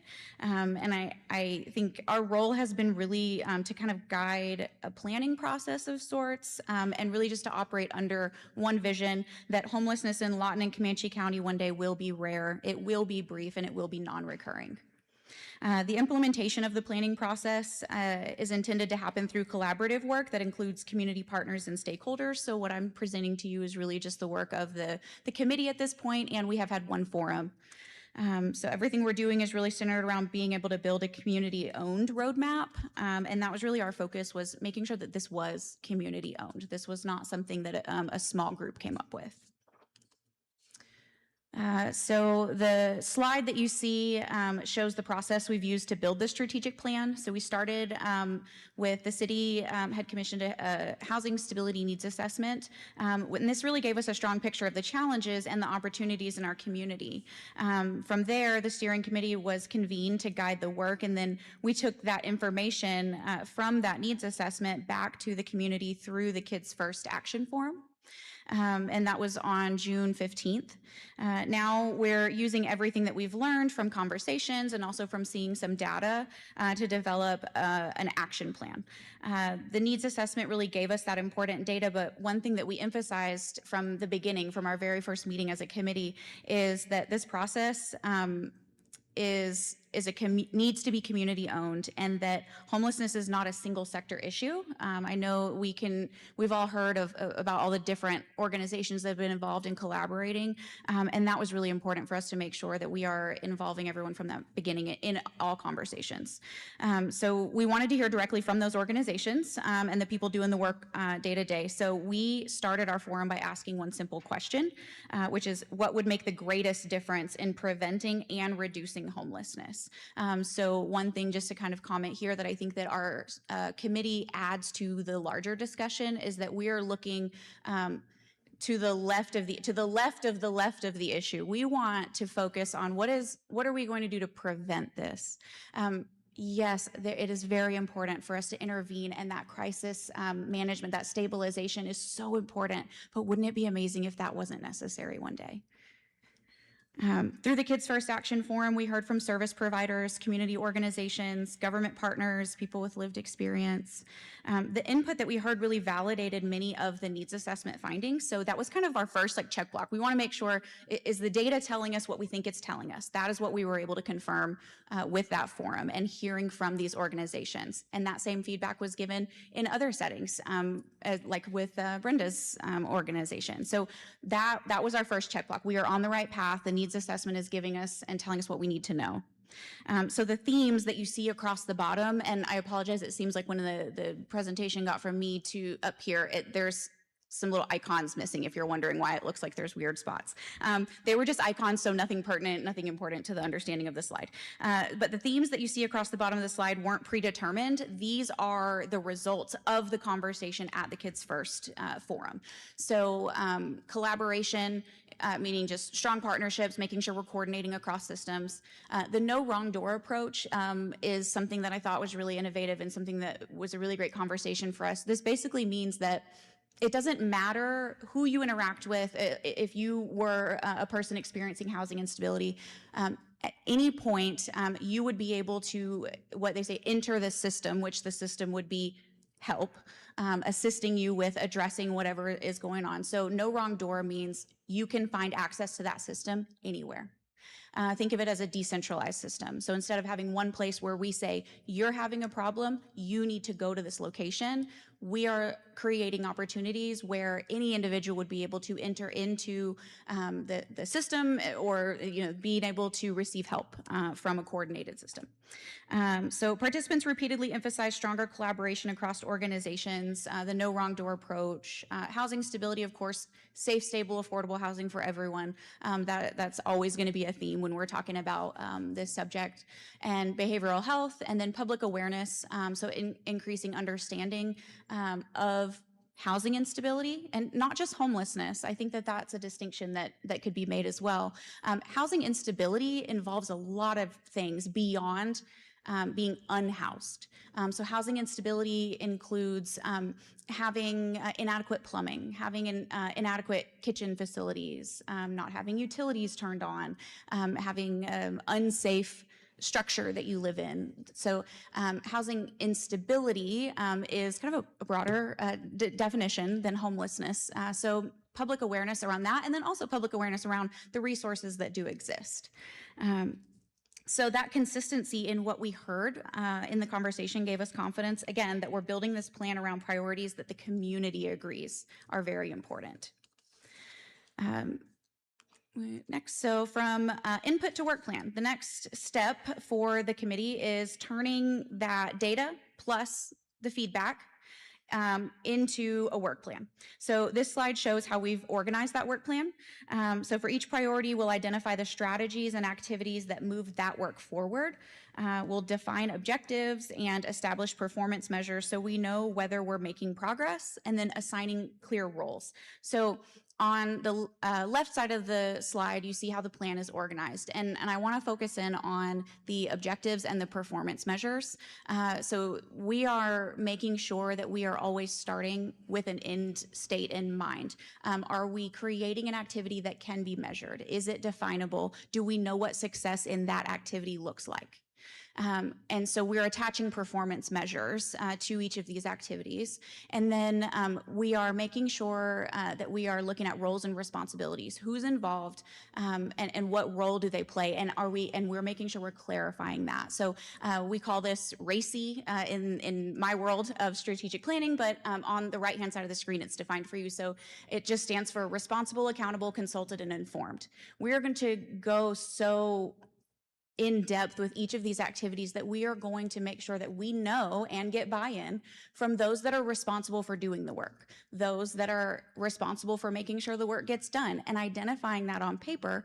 It seems like an implied task, but when you don't, there's ambiguity left there. So then making sure that those who should be consulted are, and those who should be informed are kept informed. So this approach really creates clarity, and it strengthens that accountability piece, and just kind of helps reduce any duplication of effort that may be existing. Sometimes organizations may work kind of parallel to each other.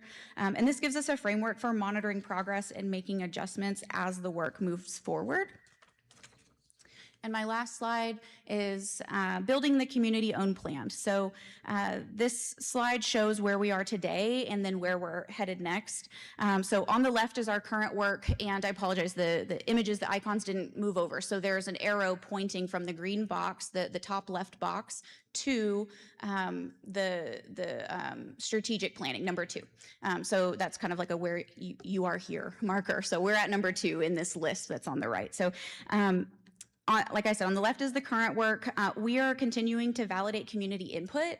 What that means is we are now making sure that those that were at the table at the forum aren't representing and make a narrow representation of the larger, of the whole. So we want to make sure that we're now going out to the community to validate, okay, is this where we really want to go? Is this where we're moving? Is this where we're going to, plan activities and make action? Not to say that we don't believe the feedback that we got, but we want to make sure that this is exactly what the community wants and needs. So then we are going to intentionally take time to really sit down with community partners, with our leadership, and make sure that we're aligning with other efforts that are also underway. Or on the right, I apologize, is the roadmap for what comes next. So where we're headed next is we plan to launch some working groups. These would be groups that would be identified to work in certain sectors, and really just kind of depending on what those final focus areas of that strategic plan are. And one thing that I would like to emphasize is this really is intended to be a community-owned plan. Like I've said all along, our steering committee's role is to facilitate the planning process, help establish the framework using evidence-based frameworks for planning, for identifying priorities, and then for assigning roles and responsibilities, and then to create accountability measures for the implementation phase. So basically just making sure that we're focused on what the community wants, but then attaching success measures to it. Really defining what are we looking to achieve, and also how do we achieve that. Then we want to take it a step further and say, if we're not, how do we know if we're not meeting that? How do we know if we've missed the mark? What would that look like? And then if that happens, then what is the corrective measure? So there's just a lot of kind of discussion and planning around making sure everything is very measurable so that we can intervene. And also, we admit maybe there would be something that isn't going to be as easily measured as possible, that's also where our qualitative feedback is coming from the community. So making sure that satisfaction is also one of those priorities for something that we are measuring. So satisfaction with the system that could be created as a result of this. So this collaborative approach is what gives us long-term sustainability, and success won't depend on one organization or one funding source. It'll depend on many organizations aligning their efforts around a common roadmap. So ultimately, our success won't be measured on whether we've just completed a plan. It will be measured by whether fewer people experience housing instability, whether homelessness becomes rare, brief, and non-recurring, and whether our community is better coordinated in helping people achieve stable housing. Thank you again for your continued support of this work and for the opportunity to provide this update. I would be happy to answer questions that you may have. Have you got a timeline of your process? We don't have a firm implementation timeline to share today, but that is intentional. We're continuing to gather feedback and refine our draft of our strategic plan, and then coordinate with other community efforts, some of which have been speaking tonight. So once we develop that plan a little bit more, and we would, I think, be in a better place to kind of give an actual ETA or an actual timeline for completion. Is your focus on what I call transitional or chronic homeless, or both? I think I would say both, sir, because no matter what type of homeless we're talking about, chronic or transitional, they all could have been prevented. And that's really what we're trying to focus on. We're getting to the left of the issue, as far left as possible. So really prevention and creating the conditions that allow homelessness to be rare and brief and non-recurring. Council, do you have any questions or comments? But yes, Ms. Williams. You mentioned about prevention. I know a lot of people don't know their, some of them don't know their rights as far as like if they're getting ready to get evicted. But I'd like to just put this number out, legal aid, because if they've gotten to the point where they're possibly getting evicted, most likely something financial that's going on. But I like to give this number out right here, that's here in Lawton. It's legal aid is 580-248-4675, and they will let you know what your rights are as a tenant.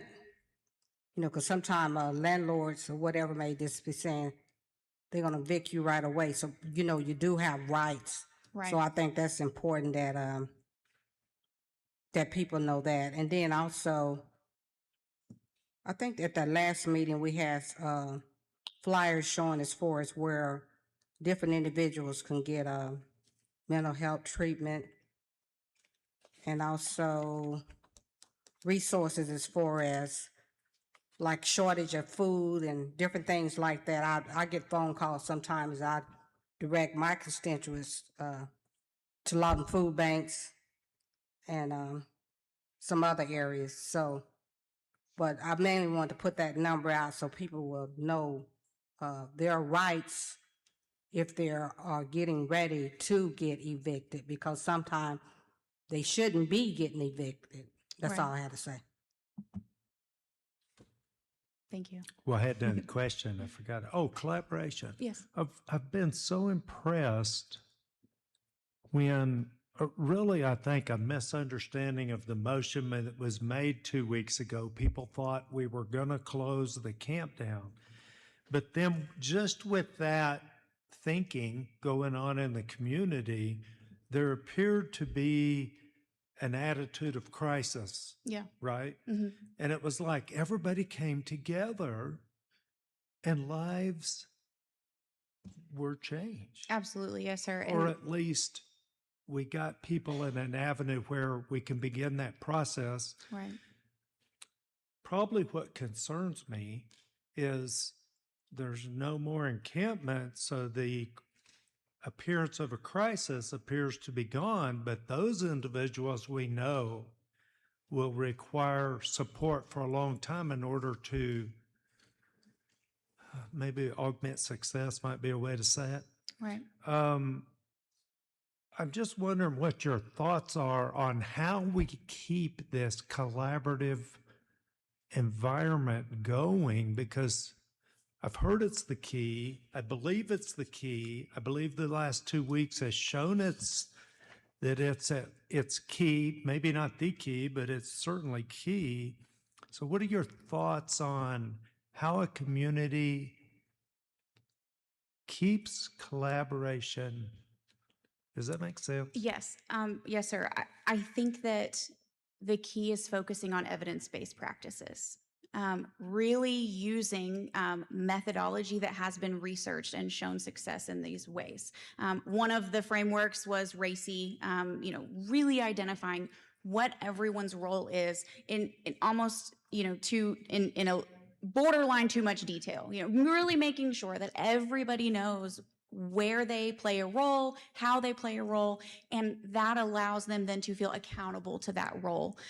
Because, and I'm not saying that our organizations don't feel accountable, but there are a lot of moving pieces. There are a lot of organizations doing a lot of great work, and it's very easy. I think what our situation in our community, sir, is that we fall victim to we're each doing our job and we are handling our cases.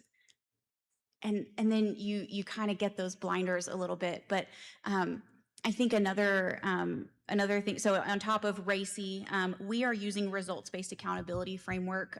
That's basically a focus on measurable outcomes, a focus on performance. So really making sure that we're data-driven. But if I could, Ms. Askins, there's another thing that I think is really going to be good for our community that I think I've started to see. I remember when you were interim president for Cameron, you had made mention that you challenged all of the staff and faculty to go out and complement another department, a department that you wouldn't normally brag about. And I'm starting to see that. Standing up here and not just talking about your organization, but saying, and then Salvation Army did, and then United Way did, and you should see the people going through Family Promise, and really just sharing and bragging about each other also makes sometimes thankless work feel thankful. So I think that there's definitely some momentum going, and I appreciate council and you, Mr. Mayor, for basically creating these opportunities. I think that there is definitely momentum being generated. Well, thank you. It doesn't work if you don't show up. Yes. So, and I don't just mean you, I mean the yous in the nonprofit. Yes. So you're defining the roles a little bit different than my defining the role. You're a little more detailed on what are the roles within the organizations. Is that right? We're not going to be addressing someone's role within their own organization, but what their role would be in working toward achieving the measures of the strategic plan. So basically, what we have seen in the past from discussions in different forums is that we are all 100% willing to do the work, but if we don't necessarily see how we can contribute directly, there can be some ambiguity. It may turn into, call me if you need help, okay? I'll help you, but call me if you need help. And maybe that needs to sometimes transition more to, this thing is happening and these things are what I am relevant to, so I should perform XYZ action that would be in this final plan. So hoping to just kind of define a little more, make it more clear, more transparency. And I think that that's one of the things we're seeing success with now is that there are things that need to be done that people can identify, that is my mission. And they're doing them because there is no hesitation in doing the work and helping our citizens because we all care for our citizens. Sometimes where it gets a little bit gray is where we maybe need a little bit more definition from the beginning so that we know how we affect that specific task or that measurable outcome. Okay, thank you so much. Appreciate what you guys are doing. Please continue to draw people into your work, expand collaboration as much as possible. And I realize we've been challenged as a community in that. I hope that's over. I hope we can work together because I think we make a bigger difference together. So thank you so much. I agree, sir. Appreciate Thank you you. coming.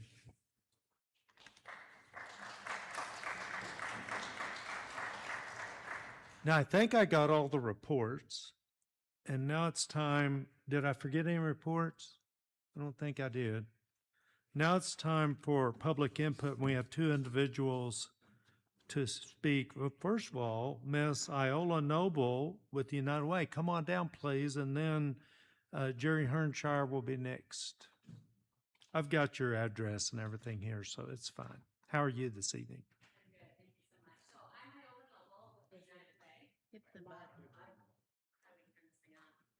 It needs to be raised. There we go. There you go. All right, so I'm Iola Noble with the United Way. I've been here in Lawton for a little while now, and I'm echoing a lot of what my colleagues have said about the homeless encampment, the needs. I've been part of these committees and part of the work. But I just wanted to share a little bit about how this is not just a problem for the nonprofit community to solve. A solid social service community, nonprofit sector benefits the whole community. And I'm going to say that again, benefits the whole community. We cannot have great economic development and great schools and great civic without great nonprofit. And I believe Lawton has all of those things capable. And I really think we're on the right track. But it's going to take not just the nonprofits collaborating, and we've got work to do there. There are still some that I would really want to get together in the same room, but it's going to take all of us. And so I thank you guys for taking the time to invest in this. And by the way, we have a printed version of that resource guide for those that don't want to go online. And we have started distributing both the printed guides and flyers out to some of the businesses where they can scan the QR code to go into the guide. Some of the more detailed stuff like the 24/7 numbers that are going to be a little more confidential, we'll have to develop that capabilities into our website yet, because there's certain numbers. I'm sure Captain Brindley doesn't want his private cell phone published everywhere, but for Matt to have it in an emergency, he probably already does. But for the city police to have it in an emergency, it's a different story. So we have to get with individuals to figure out what that looks like. So all that's in work, and thank you so much. And you guys already know this. Just a little bit more. So yes, I've heard everywhere from 21 people or 19 people housed in the last 2 weeks to 44. So the numbers are not solid. And the reason they're not solid is people would go out on a Thursday and get 4 people into treatment and have the numbers down to 16. And then Monday morning comes around and there's 21 and they start again. So this is an ongoing issue. As someone mentioned, as we walked into the room, there was a concern about a family that we texted Family Promise about why we sat there, and I know that their team's going to go out and check on them as well.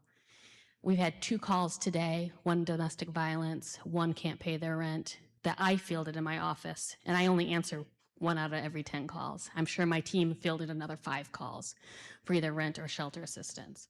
So the stats are showing us that it is a growing issue and will continue to be an issue unless we get to the far left of the problem like the Kids First Initiative is trying. So thank you. Okay, thank you. Before you leave, I want to say that I have heard through the grapevine that you have been your organization has been very involved in getting the individuals over the last 2 weeks into the place where they would make a decision to help themselves. So I want to say thank you to your organization. And I'm only singling you out because you're standing there. I know that you bring in others and that a lot of people have been brought into this effort. And I just want to say thank you to you and all of the nonprofits that are making a difference in people's lives. Thank you. And Jerry Hernshire. Jerry, I've got all your address and everything here, so.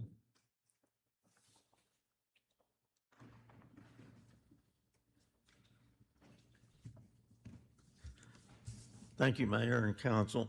I'm here to read a letter of thanks from my granddaughter, who lives about a block from Tent City, or what was Tent City. So I'm just going to read this to you.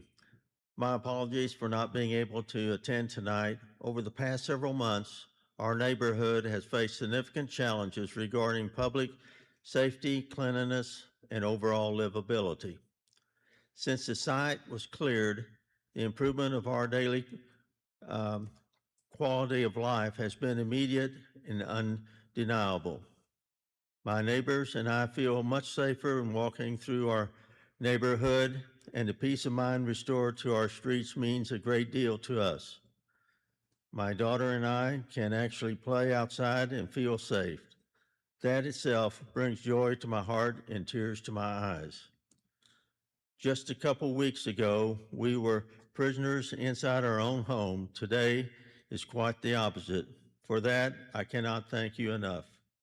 I know these situations are complex and require balancing many moving parts, so I want to thank the city leadership, staff, and local law enforcement for taking decisive action to address our safety and property concerns. We truly appreciate your dedication to keeping our neighborhoods safe, clean, and vibrant. Thank you for your time and service to our city, and I thank you as well. All right, thank you, Jerry. Appreciate you coming. Okay, council, any comments or discussion before we start? Remember, this is all about this ordinance and making a change, and we're ultimately going to need a motion. I make a motion to approve. Motion to approve, waive the reading of the ordinance and read the title only. Is there a second? We do have a second. Discussion. There is none. Please vote. We do have, oh, you got to read the title. Thank you.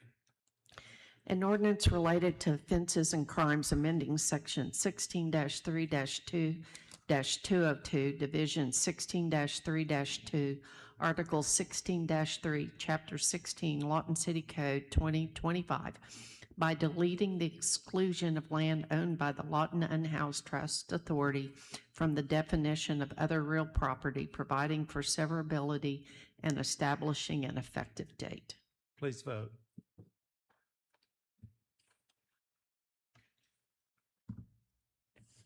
I don't know if you want to, but you...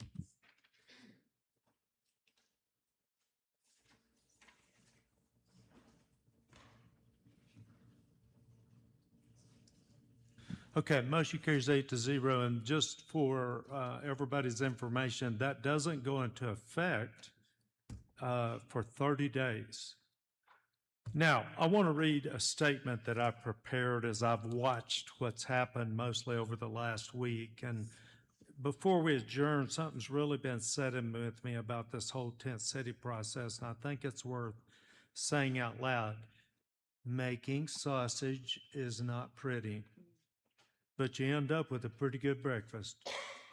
And I think what we've ended up with is a good thing for Lawton Fort Sill. More people have accepted help than had continually refused help than was imaginable just 2 weeks ago. If we'd not gone through this sausage making process, they'd still be out there in their situation. Instead, they're getting help.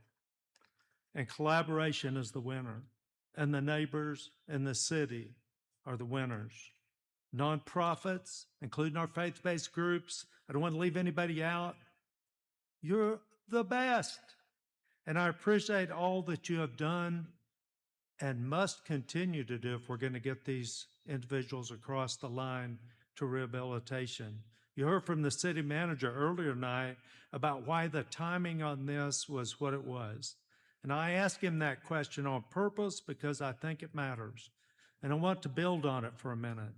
Communication in the city has not always been good enough, but I want to be precise about what it means.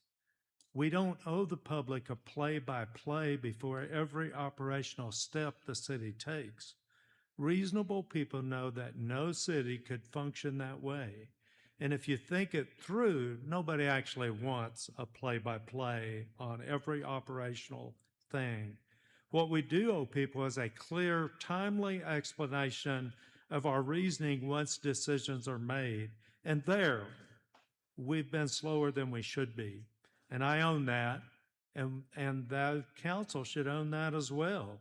But I want to be honest about something else, because it's not just city government that struggles with this. It's all of us. Everyone in a leadership position in this community, whether that's an elected seat, a nonprofit, a pulpit, or a following on social media. Miscommunication in this town has been rampant on every side of this issue. Nobody gets to point fingers here without turning one back at yourself, myself included. Here's the part I want to spend a minute on because I think it matters more than people realize. When something gets shared publicly, a claim, a rumor, a piece of information nobody's confirmed yet, adding a disclaimer to it doesn't do what we think it does. Saying I've heard or supposedly or if this is true feels responsible. It feels like we've covered ourselves. It isn't responsible and it doesn't cover. There's real well-documented research on this. And if you want to look it up for yourself, just Google continued influence effect. Continued influence effect. It's one of the most replicated findings in psychology. Even after something false is corrected, and even when people remember seeing the correction, it keeps shaping what they believe. A retraction, at best, cuts that effect in half. Sometimes it does nothing at all. A disclaimer doesn't stop that from happening. If anything, the uncertainty in it is part of what makes the claim spread even faster in the first place. A disclaimer doesn't stop a rumor from spreading, and it doesn't stop it from inciting fear either. When that fear gets stirred up, even by something well-intentioned, even with a disclaimer attached, it's the people we're trying to help who feel it first.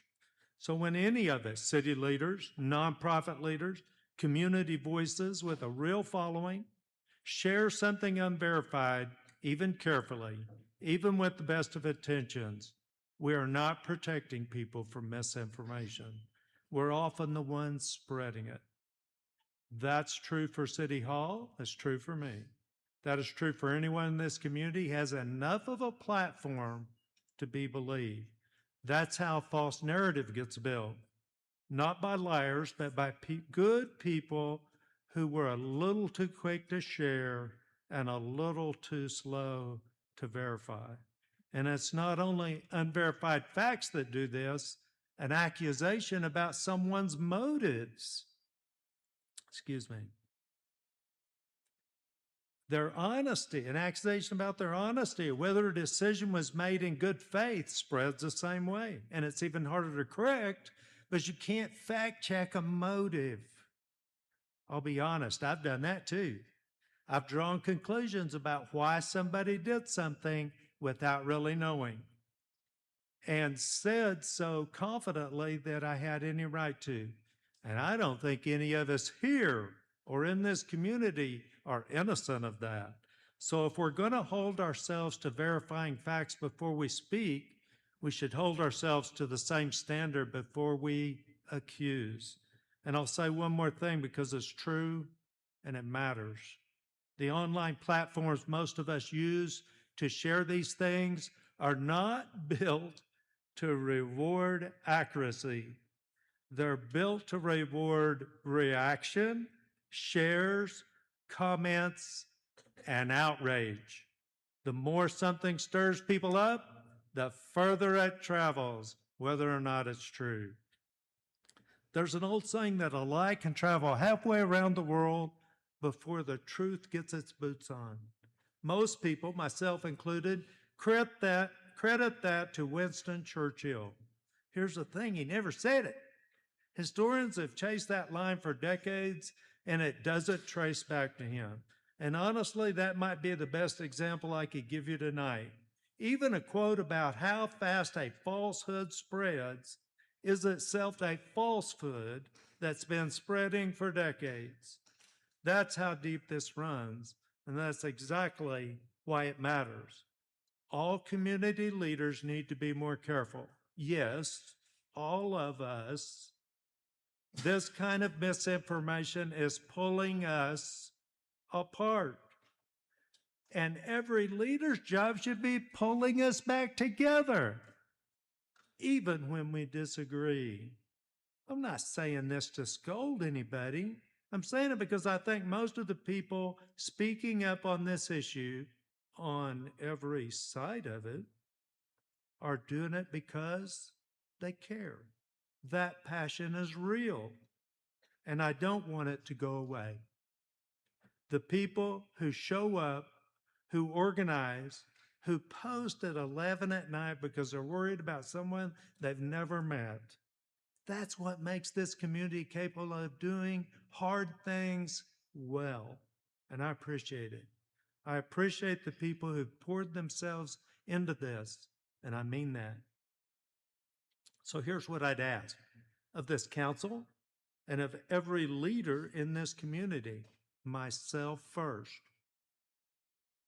Before we speak, let's verify. Let's avoid accusations about motives. We're going to get things wrong sometimes anyway, because we're human.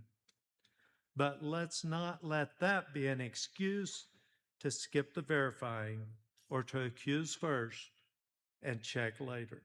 We owe that to each other. We owe that to the people we're trying to help, most of all, and we owe it to our bringing our community together. And with that, I'd ask for a motion to adjourn. Motion and a second. Please call the roll. Hooten. Epps. Brown. Demery. Hampton. Uyghur. Williams. Yes. Warren. We stand adjourned.